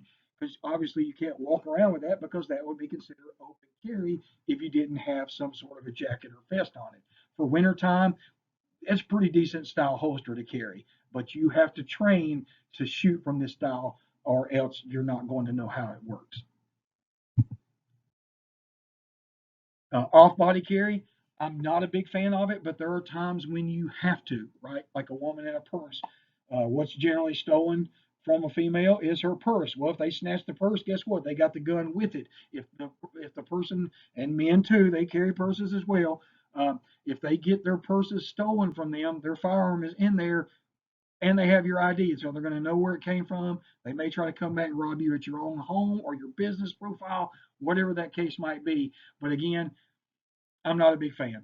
They can take the purse, but I'm going to try to do my best to prevent that by doing techniques which I can teach you in another class as well, on securing your purse when it's in a buggy, using a shoulder strap instead of just, crossbody strap instead of a shoulder strap. Many different ways, holding on to it while you're carrying it if you don't have a shoulder strap. Try your best to put that over your shoulder if you can. Just any way possible. Like I said, using the seat belts on a buggy to lock it in place. It may not prevent it 100%, but it's going to at least slow them down enough to try to snatch it again. That's going to give you time to react, right? In your vehicle, same considerations. That safe that I showed you earlier with the biometrics and the punch button and the key and the phone app, great safe to put in a vehicle for if you have to put it somewhere that you cannot bring a weapon into, but are allowed to bring it on the property at least. Less than lethal weapons, which are pepper spray. We talked a little bit about these. Stun guns and tasers are classified as weapons, and they can be carried under Florida's concealed carry permit. All right, so limit who knows you carry. This is a pretty big deal, right? Not necessarily, your immediate family, like your wife and children, things like that. Basically, what I'm talking about here is, you know, uh, hanging out in a restaurant and bragging about concealed carry, having a pew pew on you. You just want as few people as possible because you don't know who you might be talking to, right? You don't know their heart or their intent. Uh, Burglars have been known to target the homes of law enforcement officers because homes might contain a firearm, right? So you're a cop, you're out talking, they know you got a gun, obviously at that point, excuse me, they may try to find information. It's really easy to find out where somebody lives today if you have a name, right? Very easy. So keep those things in mind when you're out and about in the real world. All right, generally this pink page just shows that I've reached about the middle point of the show. We would take a break here, but you're at home, so you can take a break whenever you want because there's a pause button on this. So anyway, we're going to jump right into it. Feel free to take a break, grab a snack, whatever you need at this time, though. I'm not your boss of you, so do what you want when you push pause. Personal safety is a frame of mind and a plan of action. You must think about your safety and other people's safety, but you don't have to become paranoid. As I mentioned earlier, you heard me say I sit around with my pistol in the house. Sometimes I wear it if it's Saturday or something like that, and I haven't worn it all day. But generally, when I get home, I take it off and I have it within 1 foot of me at all times. If you've ever watched Pulp Fiction, where John Travolta gets caught in the bathroom and killed by Bruce Willis because he left his pistol sitting on the kitchen bar instead of on the bathroom bar or in his pants, I'll talk about that later. Um, I'm not going to be caught with my pants down, literally. You know what I mean? So my pistol goes with me to the bathroom. It sits with me in my kitchen. It's close by me in my bed with my accessible safe. So I'm just saying, I'm not paranoid. I know how long it takes to kick a door in, and it only takes a kick or two, and somebody's in your house. If your pistol's in the back of the house and you're in the front with your kids watching Shrek, there's no way you're going to be able to get to it in time. So you're going to either have to fight that person, which is not going to end up good generally, especially if you're not trained on how to take that firearm from somebody. Why not just have it near you, right? In a holster, safely secured, ready to go, accessible. If you have the money, buy multiple safes. Put those in your house. Keep it near you and ready to go at all times. Not paranoid, just prepared. Don't be a target. All right, so this goes to rule number one in the firearm fundamental safety rules is awareness, right? Show confidence. Even if you're not, try to exemplify confidence. Criminals look for easy targets. I'm going to give you the examples of predators in the wild, right? They generally look for the weak, right? They look for solo uh, animals. They look for sick animals, right? Criminals, human criminals, do the same exact thing. They look for easy prey, right? If you're fumbling around with your phone, if you're fumbling around with your tablet, if you're just not paying attention in general, eyes on the ground, looking at your toes when they should be up, looking, being aware of your surroundings, watch, look, and listen. This goes to step two. Pay attention to your sixth sense. If something doesn't feel right, then normally it probably isn't, right? By being aware and seeing the families running out of the front of the building or away from a dangerous situation, you could have saved your family's life and yours at that point. Use your fight or flight, right? It's a natural instinct. I have the natural instinct to run towards gunfire. I have the natural instinct to go into burning buildings. I have a natural instinct to want to help someone who's fallen on the sidewalk. That is my nature. Most people aren't cut like that, and that's fine. Use that, it will save your life. Okay? Just because you carry a firearm with you every single day does not have to make you that type of person, right? It's born within you. Can you train? Absolutely, you can to beat that, but you need to be trained, right? Don't be this person, right? This guy, took me a little bit to find this picture in the olden days because this wasn't a huge smartphones weren't a huge topic when I was putting this together. Like now, they're like oxygen. You can't go without them. Even homeless people have them. Children have them. Every single person in America, just about have, or in the world, I should say, has a smartphone of some sort or some sort of phone, and it's distracting. So be aware of your surroundings. Put the phone away till you are locked in your car and know that the area is safe, right? And sometimes that can be a little iffy because, all right, this is a little free tip. Most criminals will observe you and watch you, and then they'll follow you home. They'll study your patterns there. They may not attack you that day. They'll wait until they get an opportunity. So if you're one of these people who pull in your driveway and you wait to get in your on your phone until you get in your driveway, you've blown all your awareness because you couldn't wait to get on that phone to tweet back, right? Or you couldn't wait to get home and send that email. Not literally in your home, like in your driveway home, and that's when they attack, right? But the key to this is being aware of your surroundings. Wait till you're in the safest location that you can possibly be to access that device, right? That's what I'm getting at. If you're switched on, which is exhausting being on all the time, and that's why there's conditions, like green, yellow, and red. Training yourself in those conditions will help you determine what's going on around you to where you can look at your phone or device. That's all I'm saying. Uh, put down the phone or device. Avoid the need to use your weapon 100%. This is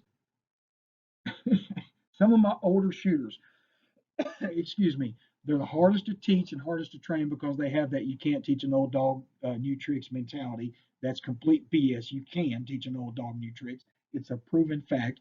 And heck, I'm one of them.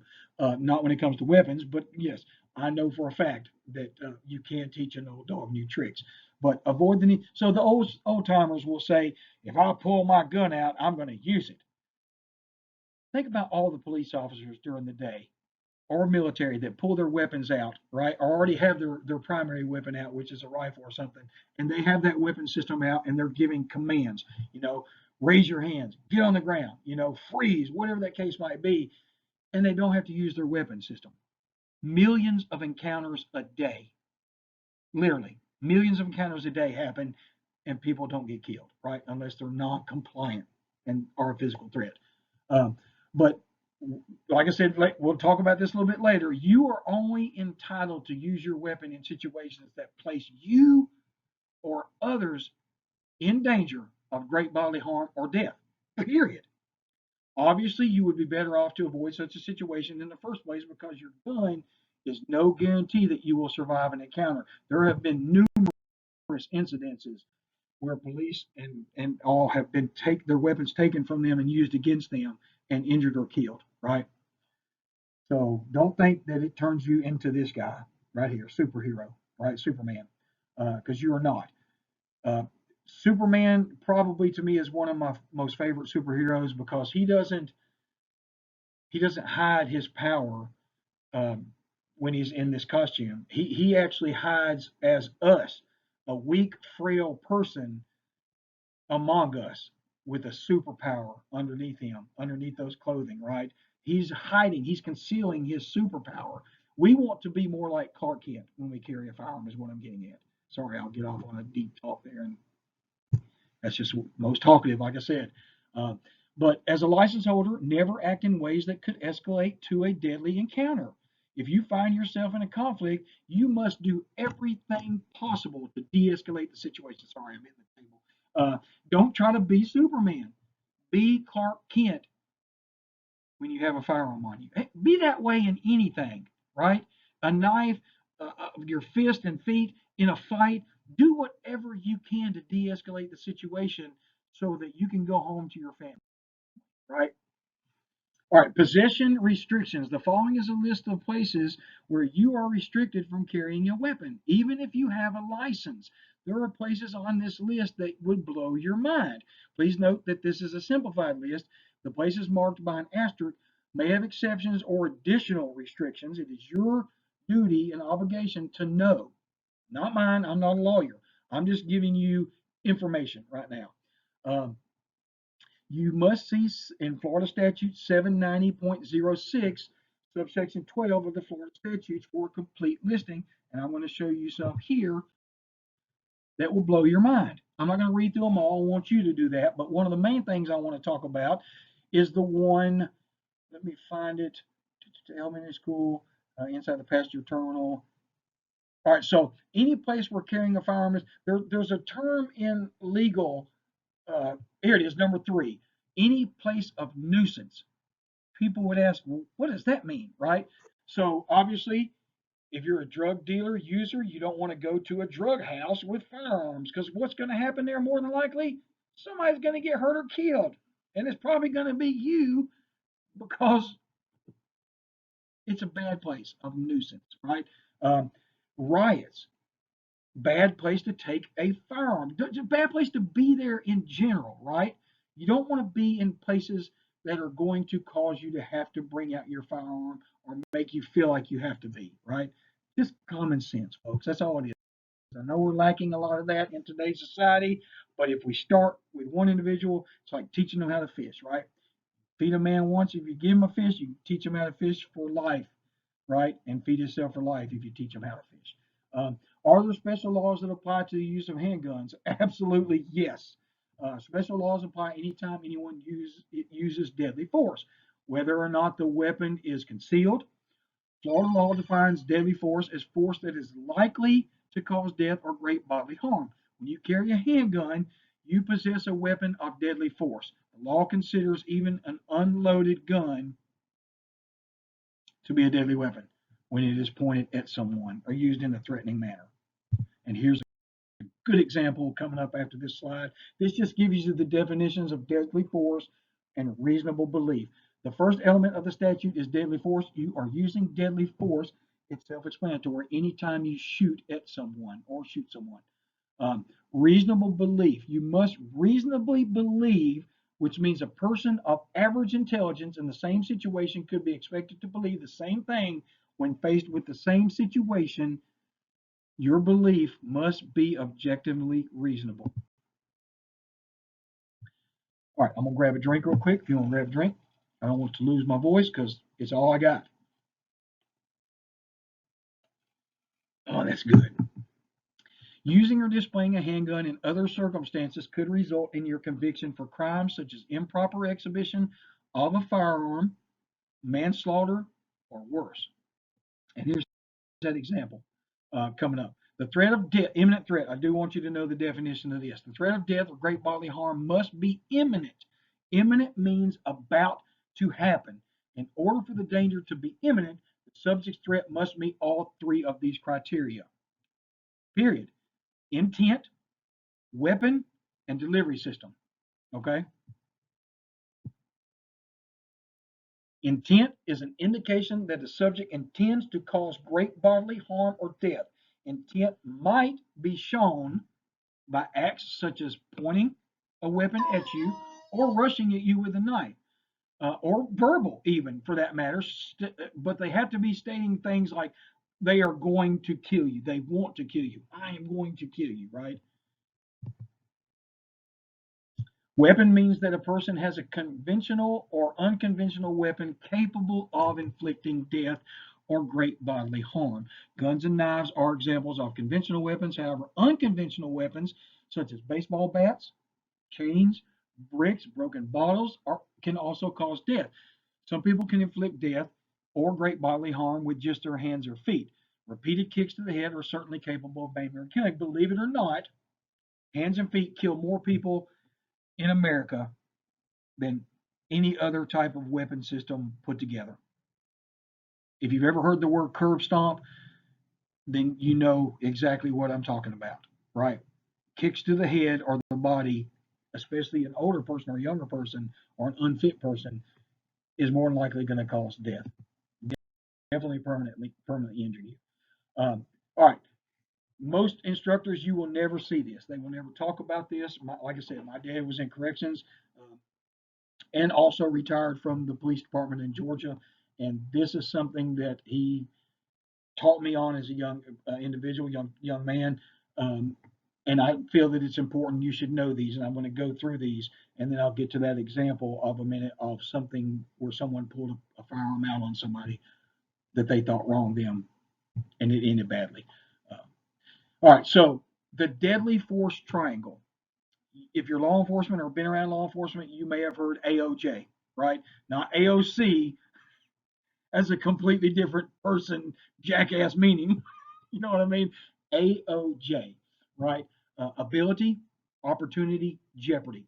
So, delivery system means that a person has the ability to use the weapon to harm you. For example, a person with a knife 50 yards away from you on the other side of a high fence does not have the ability to use the weapon against you, right? Unless that knife has some way of shooting a blade out and can go up to 50 yards. This is just an example of a ballistic knife, right? This is just an example I'm talking about. Uh, so you're at a football game, right? And you see the person on the other side of the fence that's 50 yards from you, and they're like, "I'm going to come over there and kill you," and they've got their knife out, right? There's no reason you can't call 911 on the way to your car, get to your vehicle, and get out of that area. Obviously, if they're trying to do harm to other people, fight or flight steps in, right? And you want to protect those innocents. That's our job, right? But I'm saying if this person is targeting you individually, then you have the opportunity to get away, right? You have the ability to get away from that person. Do they have the ability to get to you, right? And this breaks that down. So the three things must be present. AOJ. A, ability. Does the threat have the ability to inflict serious bodily injury or death, right? Opportunity. Does the threat have the opportunity to inflict serious bodily injury or death? Last J, jeopardy. Are you in peril? Is the threat imminent? And these are the questions you need to learn and train and ask yourself if you're ever put in that situation. All right, this is another thing that most instructors won't talk about. This is a big deal, folks. Cover versus concealment. If you look at the picture, I really struggled hard to find this image, so you're welcome. If you remember this as a kid, this is what you would do if you thought a vampire was going to bite your dick or a werewolf was going to rip you open. Your sheet or blanket protected you from those attacks. In real life, that is complete bullcrap. It's not going to work against those things, right? And our kids believe that for werewolves and their sister or their brother, it will protect them, but not against real life, right? Sometimes white lies are good, like Santa Claus and Easter Bunny, whatever. But you know, it's best just to tell them the truth, but let them believe it. It's cute, and it gave us a funny laugh during this, 2 hour session we're going through. But it does hide you, okay? So that's why it's called concealment. It's just meant to hide you, not stop bullets. So cover, the image on the right, that not only stops bullets for most cases, uh, but it's also going to give you concealment. So you can hide, you can move along that wall there, knowing that bullets aren't going to pass through and knowing that you're hidden so you could go down somewhere, come up somewhere else like Scooby-Doo episode, right? That's what that is. Concealment hides you. Cover gives you concealment and is able to stop bullets for the most part, right? Unless you got some kind of mamma jamma that's going to blow that thing to pieces, but that's not typically what you're going to run into on the streets, unless you're John Wick or Jason Bourne. So what if someone uses threatening language? This is what I was getting to a while ago. I just jumped ahead a few slides. I wanted you guys to be ready and be prepared for quite a shocking story that could happen to you, that could happen to anyone, right? Verbal threats are not enough to justify the use of deadly force. There must be, and this is from the laws, right? There must be an overt act this is written by Congress. So this is why the wording is the way it is. The person which indicates that he or she immediately intends to carry out the threat. The person threatened must reasonably believe that beyond a shadow of a doubt that they could be killed or suffer serious bodily harm if he or she does not immediately take the life of his or her adversary. That's pretty clear cut. All right, here's the example I was going to share with y'all 5 slides ago. In a 1987 case, a woman refused to pay an automobile mechanic who she thought did a poor job. It's happened to us all, right? Repairing their car. They argued about it, and the mechanic removed the radiator hose from the car. Pretty crappy move, right, on the mechanic. But we don't know those circumstances. So she couldn't drive away. She reached into her purse, pulled out an unloaded gun, and threatened to kill the mechanic if he touched her car again. The mechanic grabbed the gun and called the police. I don't recommend any of that, right? Period. Any of that. She took matters into her own hands. The mechanic took matters into her own hands. Our egos and our pride got in the way of our big, stupid self, and this is what ended up happening. The woman was convicted of aggravated assault with a firearm and sentenced to serve a mandatory 3-year prison term. The fact that the gun was not loaded was irrelevant. The mechanic didn't know. Even if it was a revolver and you could see through the end, you don't know if the top chamber or the bottom of that cylinder has a bullet in it. You don't know. Excuse me, especially in a semi-automatic. The fact that the gun was not loaded was irrelevant. It didn't matter. She pulled her gun out in a gesturing, threatening way on that mechanic. Even though what he did was a crappy move, it did not deserve him having a gun pulled on and threatened. Right? Even though she was a mother of 3 dependent children in the car with her. Right? And she had no criminal record before this. The statute does not allow for parole. Her only recourse was to seek clemency from the governor. And that was not going to happen in that case. She lost it. Her ego and pride got in the way. So when can I use deadly force in the defense of another person? This is a great question, and here's the greatest answer I can find, because it's the law. If you see someone who is being attacked, you can use deadly force to defend him or her, if the circumstances would justify that person's use of deadly force in his or her own defense. In other words, you stand in the shoes of the person being attacked. That makes sense? Yes? Good. What if I see crime being committed? So I'm pumping gas and I see something going on in the store. Should I just stop pumping gas and get in my car and leave? Well, yes, you have that right to, right? But as sheepdog, who are built to want to run towards the gunfight to protect innocence, not to make a news story, because God forbid, I'm fixing to accrue a lot of legal costs and I could be found guilty if I did something wrong, right? A license to carry a concealed weapon does not make you a freelance law enforcement officer or super person, Superman or woman. As stated earlier, deadly force is justified if you are trying to prevent the imminent commission of a forcible felony. The use of deadly force must be absolutely necessary to prevent the crime. Also, if the criminal runs away, you cannot use deadly force to stop them, because you would no longer be preventing, right, a crime, and the threat has left, right? That's a whole topic for certified lawyers, people like that who deal with these things on a daily basis. If you use deadly force, it's not necessary, or you use deadly force after the crime has stopped, you could be convicted of manslaughter. And there goes your rights. Remember, you must be reasonably believe that deadly force is necessary before you can use it. Deadly force should only be used as a last result. All right, castle doctrine. We're all familiar and aware with that. Florida is really big on that, and that's where we are, so that's what we're going to talk about. The Florida courts created a law called the castle doctrine. Under the castle doctrine, use of deadly force may be presumed lawful when someone forcibly enters your home or business. I want to stop right there because I stressed on forcibly. You know, believe it or not, if you leave your door unlocked, that's not considered forcibly entering. Now, I'm not an attorney. Things may have changed on that, but that's the last I've heard is they are not, that's not forcible. And if you notice, it's, where is it? Where'd it go? I'm sorry, I lost my place. Use of deadly force may be presumed lawful. Forcibly enters. That's all in bold, right? Your home, business, or vehicle while you are present. You need not retreat from your own home to avoid using deadly force against an assailant. However, you must still follow all firearm safety rules, including rule number 5, in our case, is being certain of your target and what is around it in that 365-degree sphere. There are tragic examples of homeowners mistakenly shooting family members believed to be intruders, and I will give you an example of that real quick. So, a daughter uh, my daughter leaves college to go surprise her dad. He's not at home, so she's in there trying to get everything set up. The dad comes home early. She jumps in the closet to hide. He comes in the house. He's a concealed carry holder, and he hears rustling going on inside the closet, or he heard the door shut.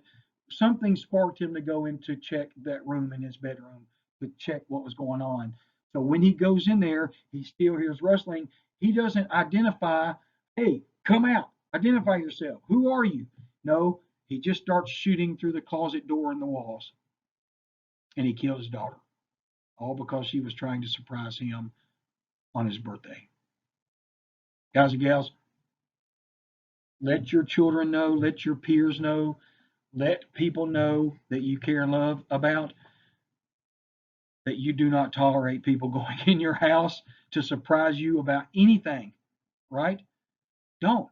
My kids can't go into my house. They do not know my codes. They do not have keys to my house. They know if they want to see me, they need to call me and let me know, or make arrangements with someone that I do know that will let me know, hey, we're going to be doing something at the house. Don't come in shooting, obviously. And I wouldn't do that anyway because I'm a responsible gun owner. I'm not going to go in there and start shooting in a closet because you must, rule number 5, know your target, right? Know what's around it in that 365-degree sphere. Don't start shooting through walls, okay? So what if I am in my place of business? I'm in my place of business now. I carry my firearm with me for 8.5 to 9 hours every single day in my business. What if somebody comes in to rob me? Do I have to retreat before using deadly force? You know, the situation is going to dictate that. But A, this is what the law says. The castle doctrine also applies when you are in your place of business. If you are in danger or death of great bodily harm, or you are trying to prevent a forcible felony, you do not have to retreat before using deadly force in self-defense. Again, I'm not an attorney, and you have to be trained and aware things happen, right? Panic could happen. A cop could pull up and they freak out and they're like, I'm not going to jail for that. I'm going, not for robbery, I'm going to jail for murder. And they kill you cold blooded, right? You don't know what's going to happen. I use an example of Batman and his family before he became Batman. They were walking along the streets. They were mugged on the streets, and the criminal wasn't happy, or whatever the case might have been, and he shot both of Bruce Wayne's parents in cold blood. Right? There have been people who've died over nothing in their pockets. There have been people who died over $5 in their pocket. There have been people who died over a lot more than that, right? And even a lot less than that. Don't be Superman, right? But you can learn, studying criminal behavior, you can learn how a predator reacts, right? And what their real intent is, right? So, with that being said, but the law says you have the right to protect yourself in your home or business or place of business, right? Target requirements. If you are under imminent threat of death or great bodily harm and have no other reasonable choice than to shoot, you still must meet the three target requirements. Target acquisition. You must have a target. Firing your gun indiscriminately, which we talked about, is not acceptable. Shooting through the walls or doors of your bedroom closet, not knowing what's on the other side. You must know what your target is and what's around it.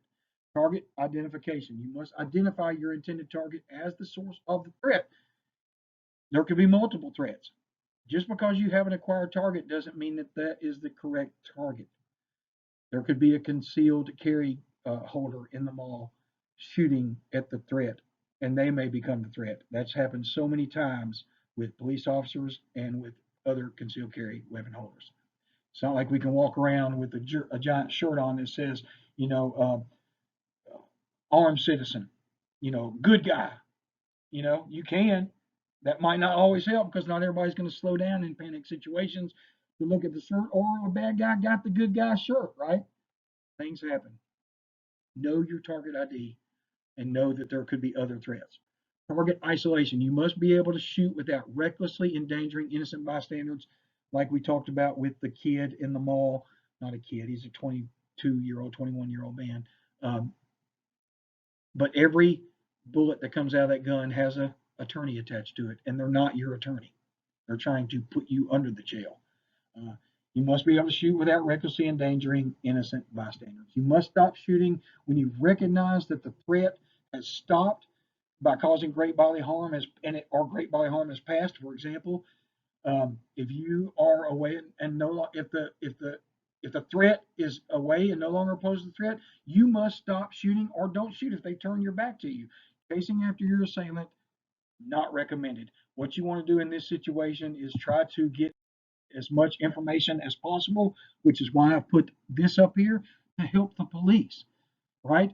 Not only in a friendly situation, if you've got somebody else with you, you want to identify what the criminal has, what you have on, what the person next to you has on that's helping, or someone who's a far away helping.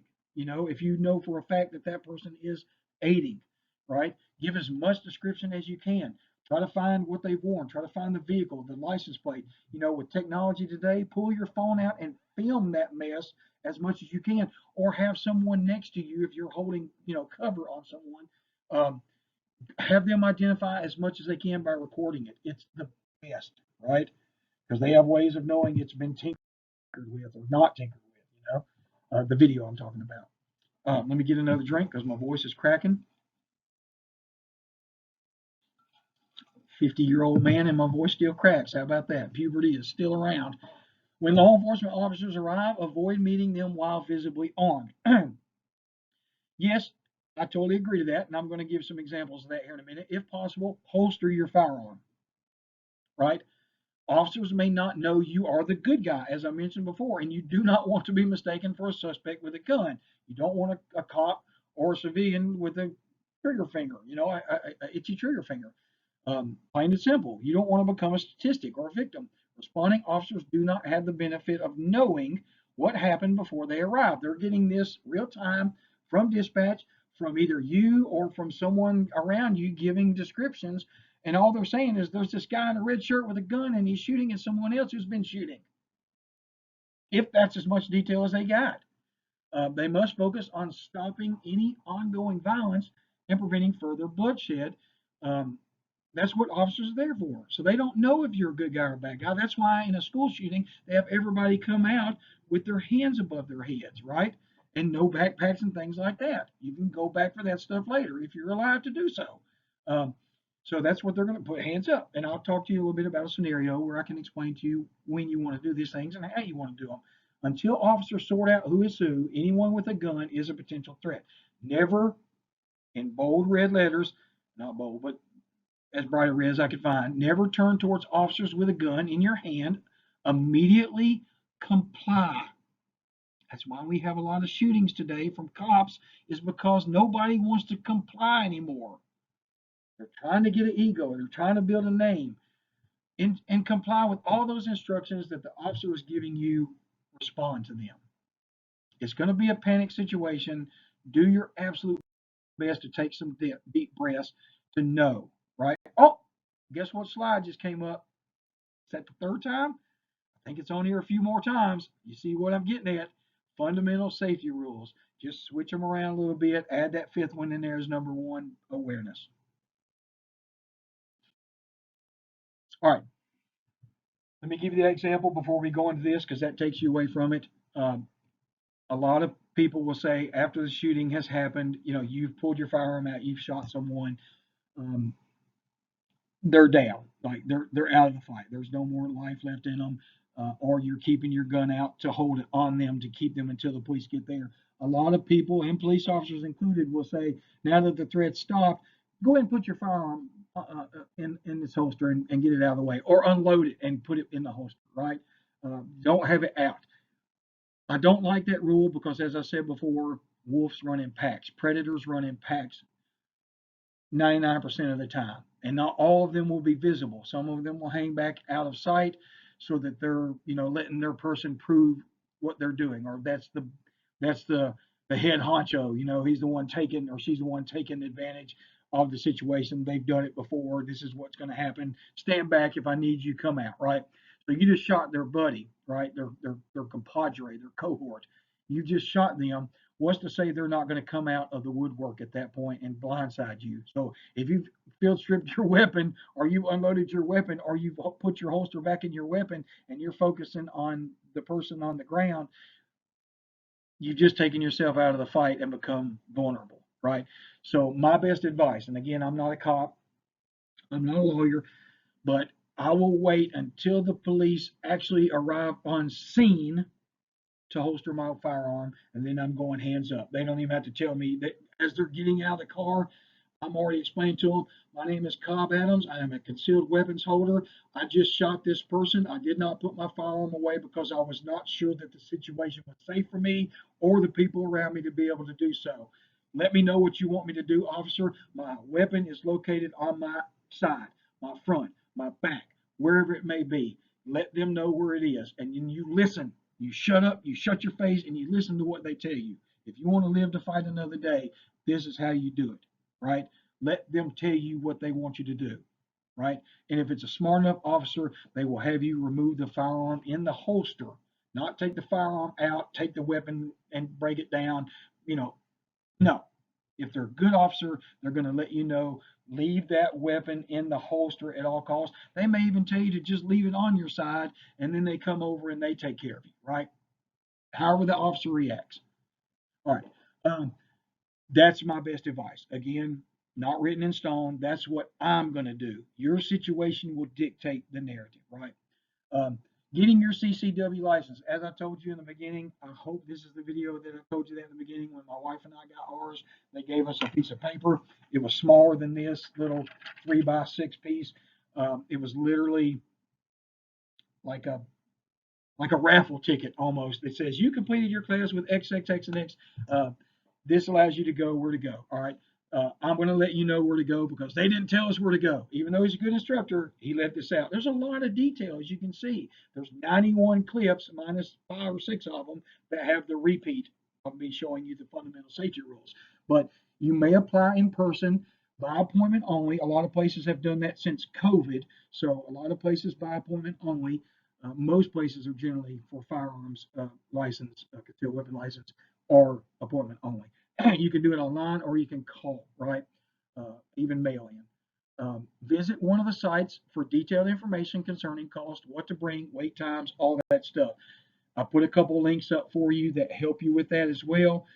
I would prefer you to go in the county that you live, but Wakulla County is awesome, right? You make the appointment, you go in there, it's awesome. It's a little bit more expensive than Tallahassee, but it's in a place that really supports pro gun, right? And that's what I'm all for.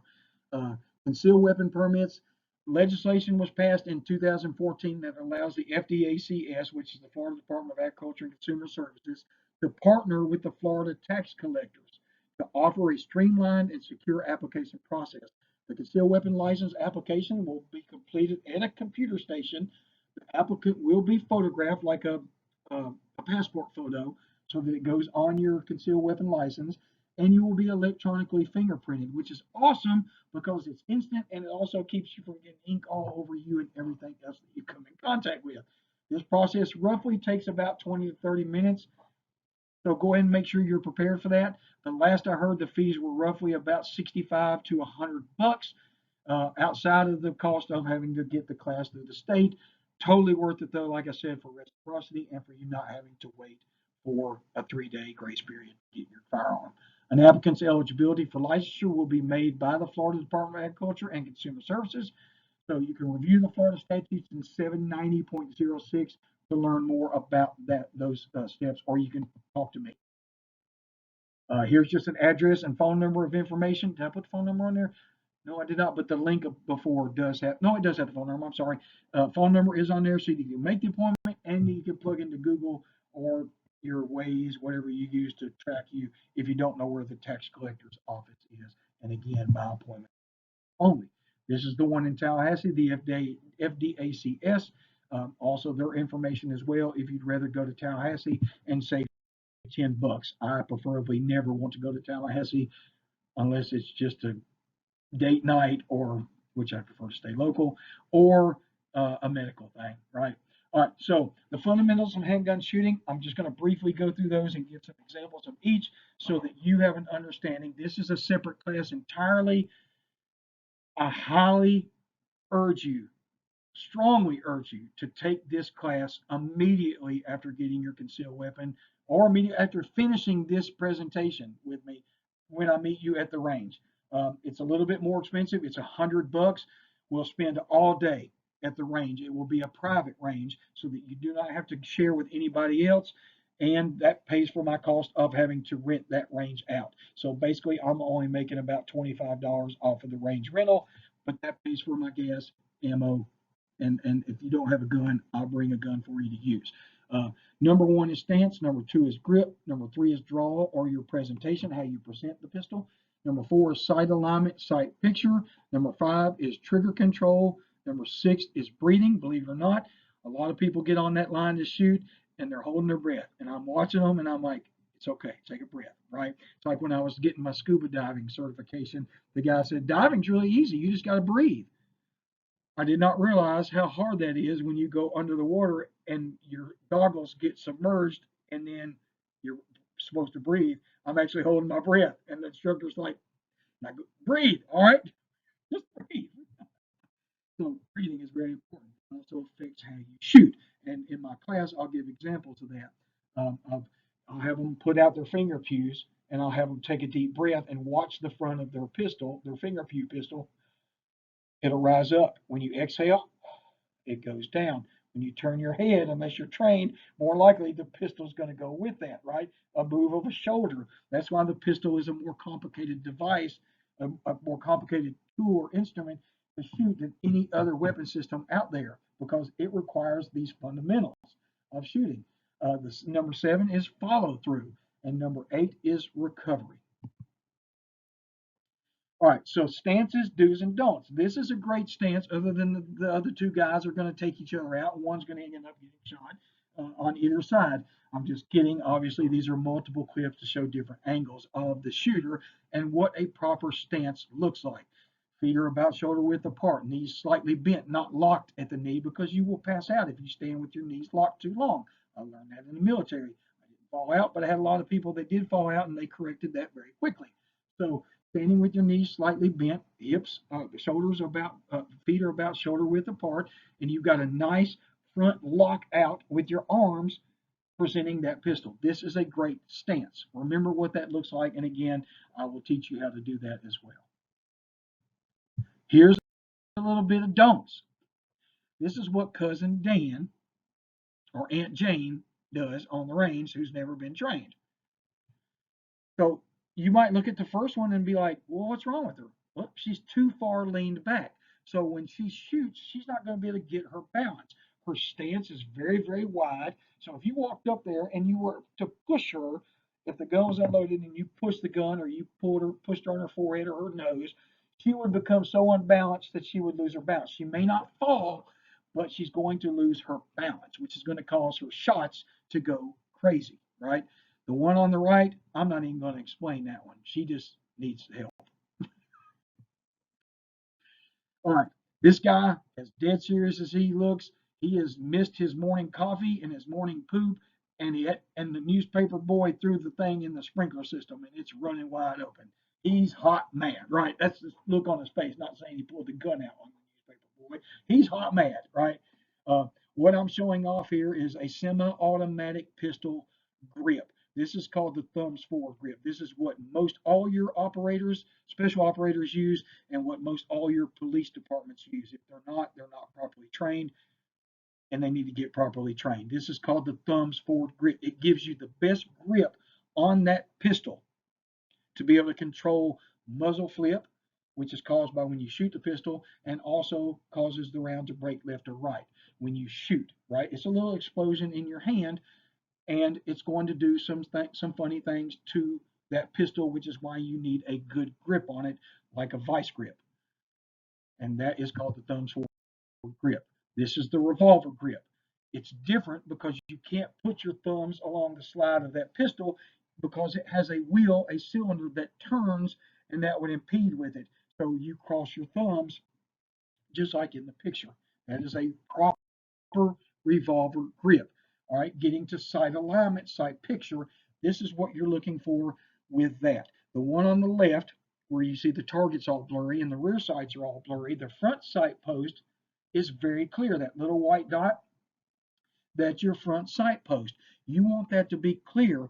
You don't want anything else impending, that your eyes can't focus on multiple objects. It can only focus on one thing. Like me, right now the camera is looking at me and you can see that the background is blurred off. I'm your front sight post. You're focusing on that. And you can clearly see the target. You can clearly see the rear sights. And what we're looking for to get sight alignment, what that means is equal height, equal light. So looking at that target, if you were to lay your index finger across the rear sights, which are the blurry ones, it would equally height to the front sight. That's going to give you a bull's eye shot every single time if you have that perfect sight alignment, right? That is the perfect equal height. And if you look to the right and left of the front sight, you can see that there are equal light between those two, or so close you can't tell it with the naked eye, right? So close that it's not going to matter with a fist size grouping, which is about the size of a human heart, your fist is. So that is not going to dictate whether it flies left or right, low, high, up or down, if you've got that little teeny little bit of light, equal light between there. So equal height, equal light. That is the perfect sight alignment. The other pictures just give you a little bit of detail on why am I shooting low and left? Why am I shooting low and right? Why am I shooting too high? Not going to go into detail in that because this class isn't for that. That is for a more basic fundamentals shooting class. All right, range terms. You're going to need to know these whenever you meet with me. You're going to need to know what they are, what they mean, what they represent, because 99% of ranges use these terminologies in the world, or in the United States, I should say. I don't know what they do in Russia. They probably just shoot at each other over there, which I've seen videos on for training. But a cold range is a safe range. So there's no shooting, right? You don't handle the firearm. You don't touch ammunition. You're back behind the red line, or whatever that line is we call the firing line. You're behind that, not in front of it, getting ready to shoot. So when someone says, hey, can we go cold? I want to put up some new targets. You get their attention because they've got earbuds on. Some of them may not be electronic. Some of them may be just hard of hearing and can't hear at all through their ear protection. So you want to get their attention and say, hey, do you guys or gals mind if we call the range cold so I can put up some new targets? That gives them the opportunity as well to go see where they're shooting, to go put up new targets, to go back here and do whatever they're doing, as long as it's not touching a firearm or any type of ammunition. Does that make sense? Go cold. All right, the next one is going to be obvious. We're going to go hot. So what that means is everybody is away from downrange. There's nobody past that firing line at that point, past the firing line into what we call downrange. or at their targets. They're all back behind the firing line or they're in the firing line. Then you can give the command to go hot. And that means that weapons are free, until that range goes cold or there is what's called a ceasefire.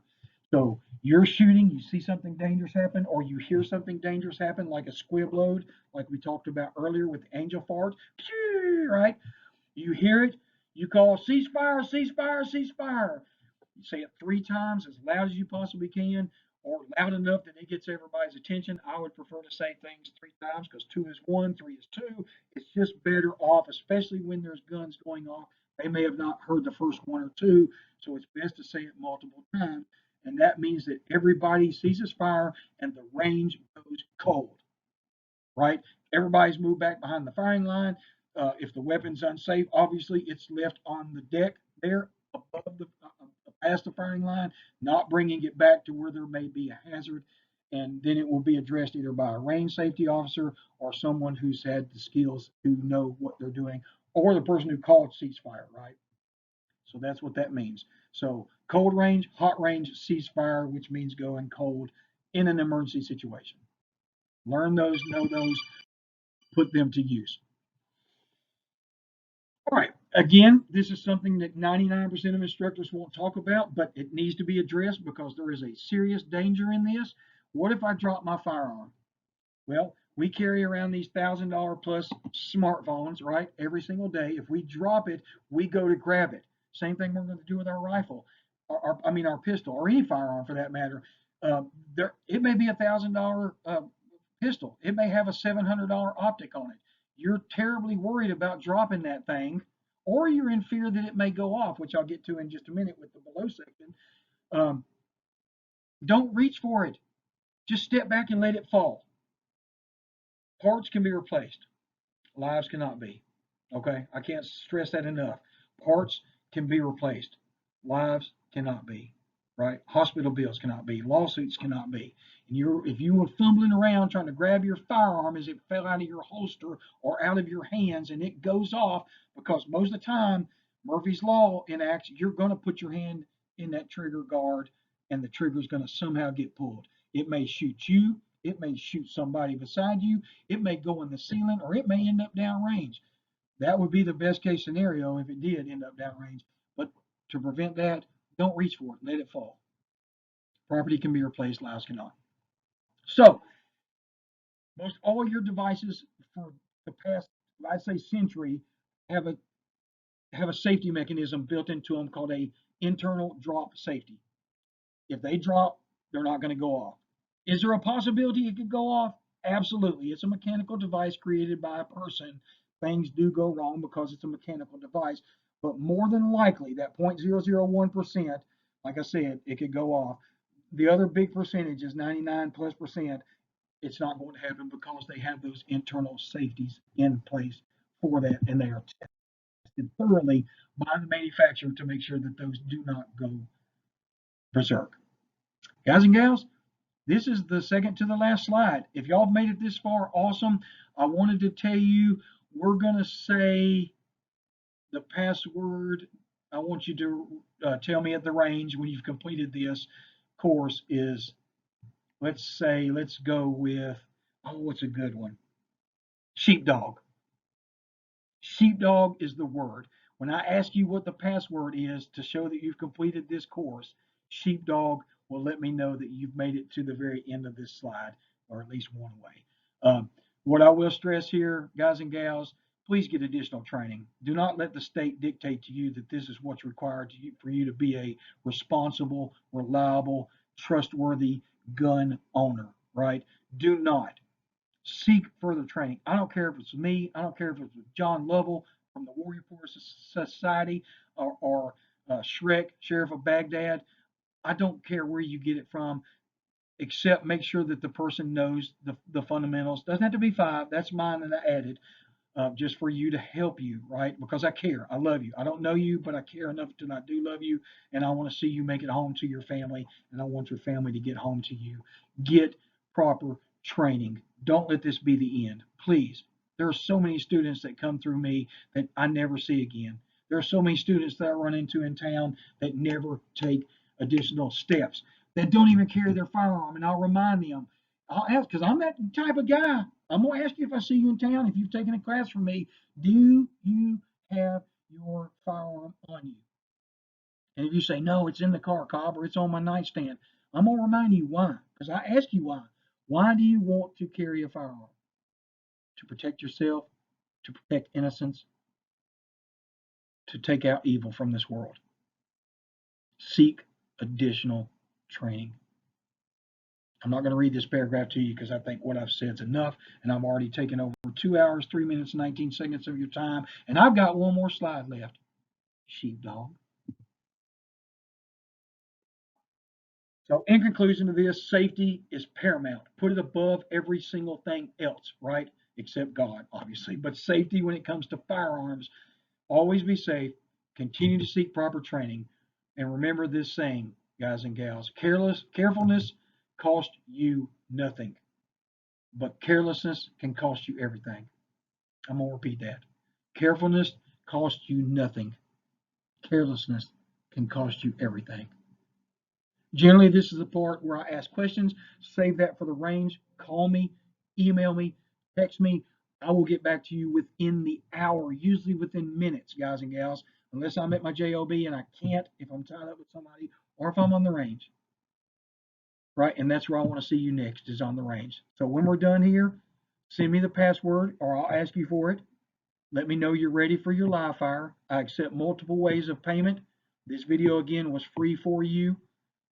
Free for you to share with family, friends, free for you to keep and use as a reference point for the rest of your life. Guys, let's get ready to go to the range. And remember, always be aware, stay alive, and I'll see you at the range.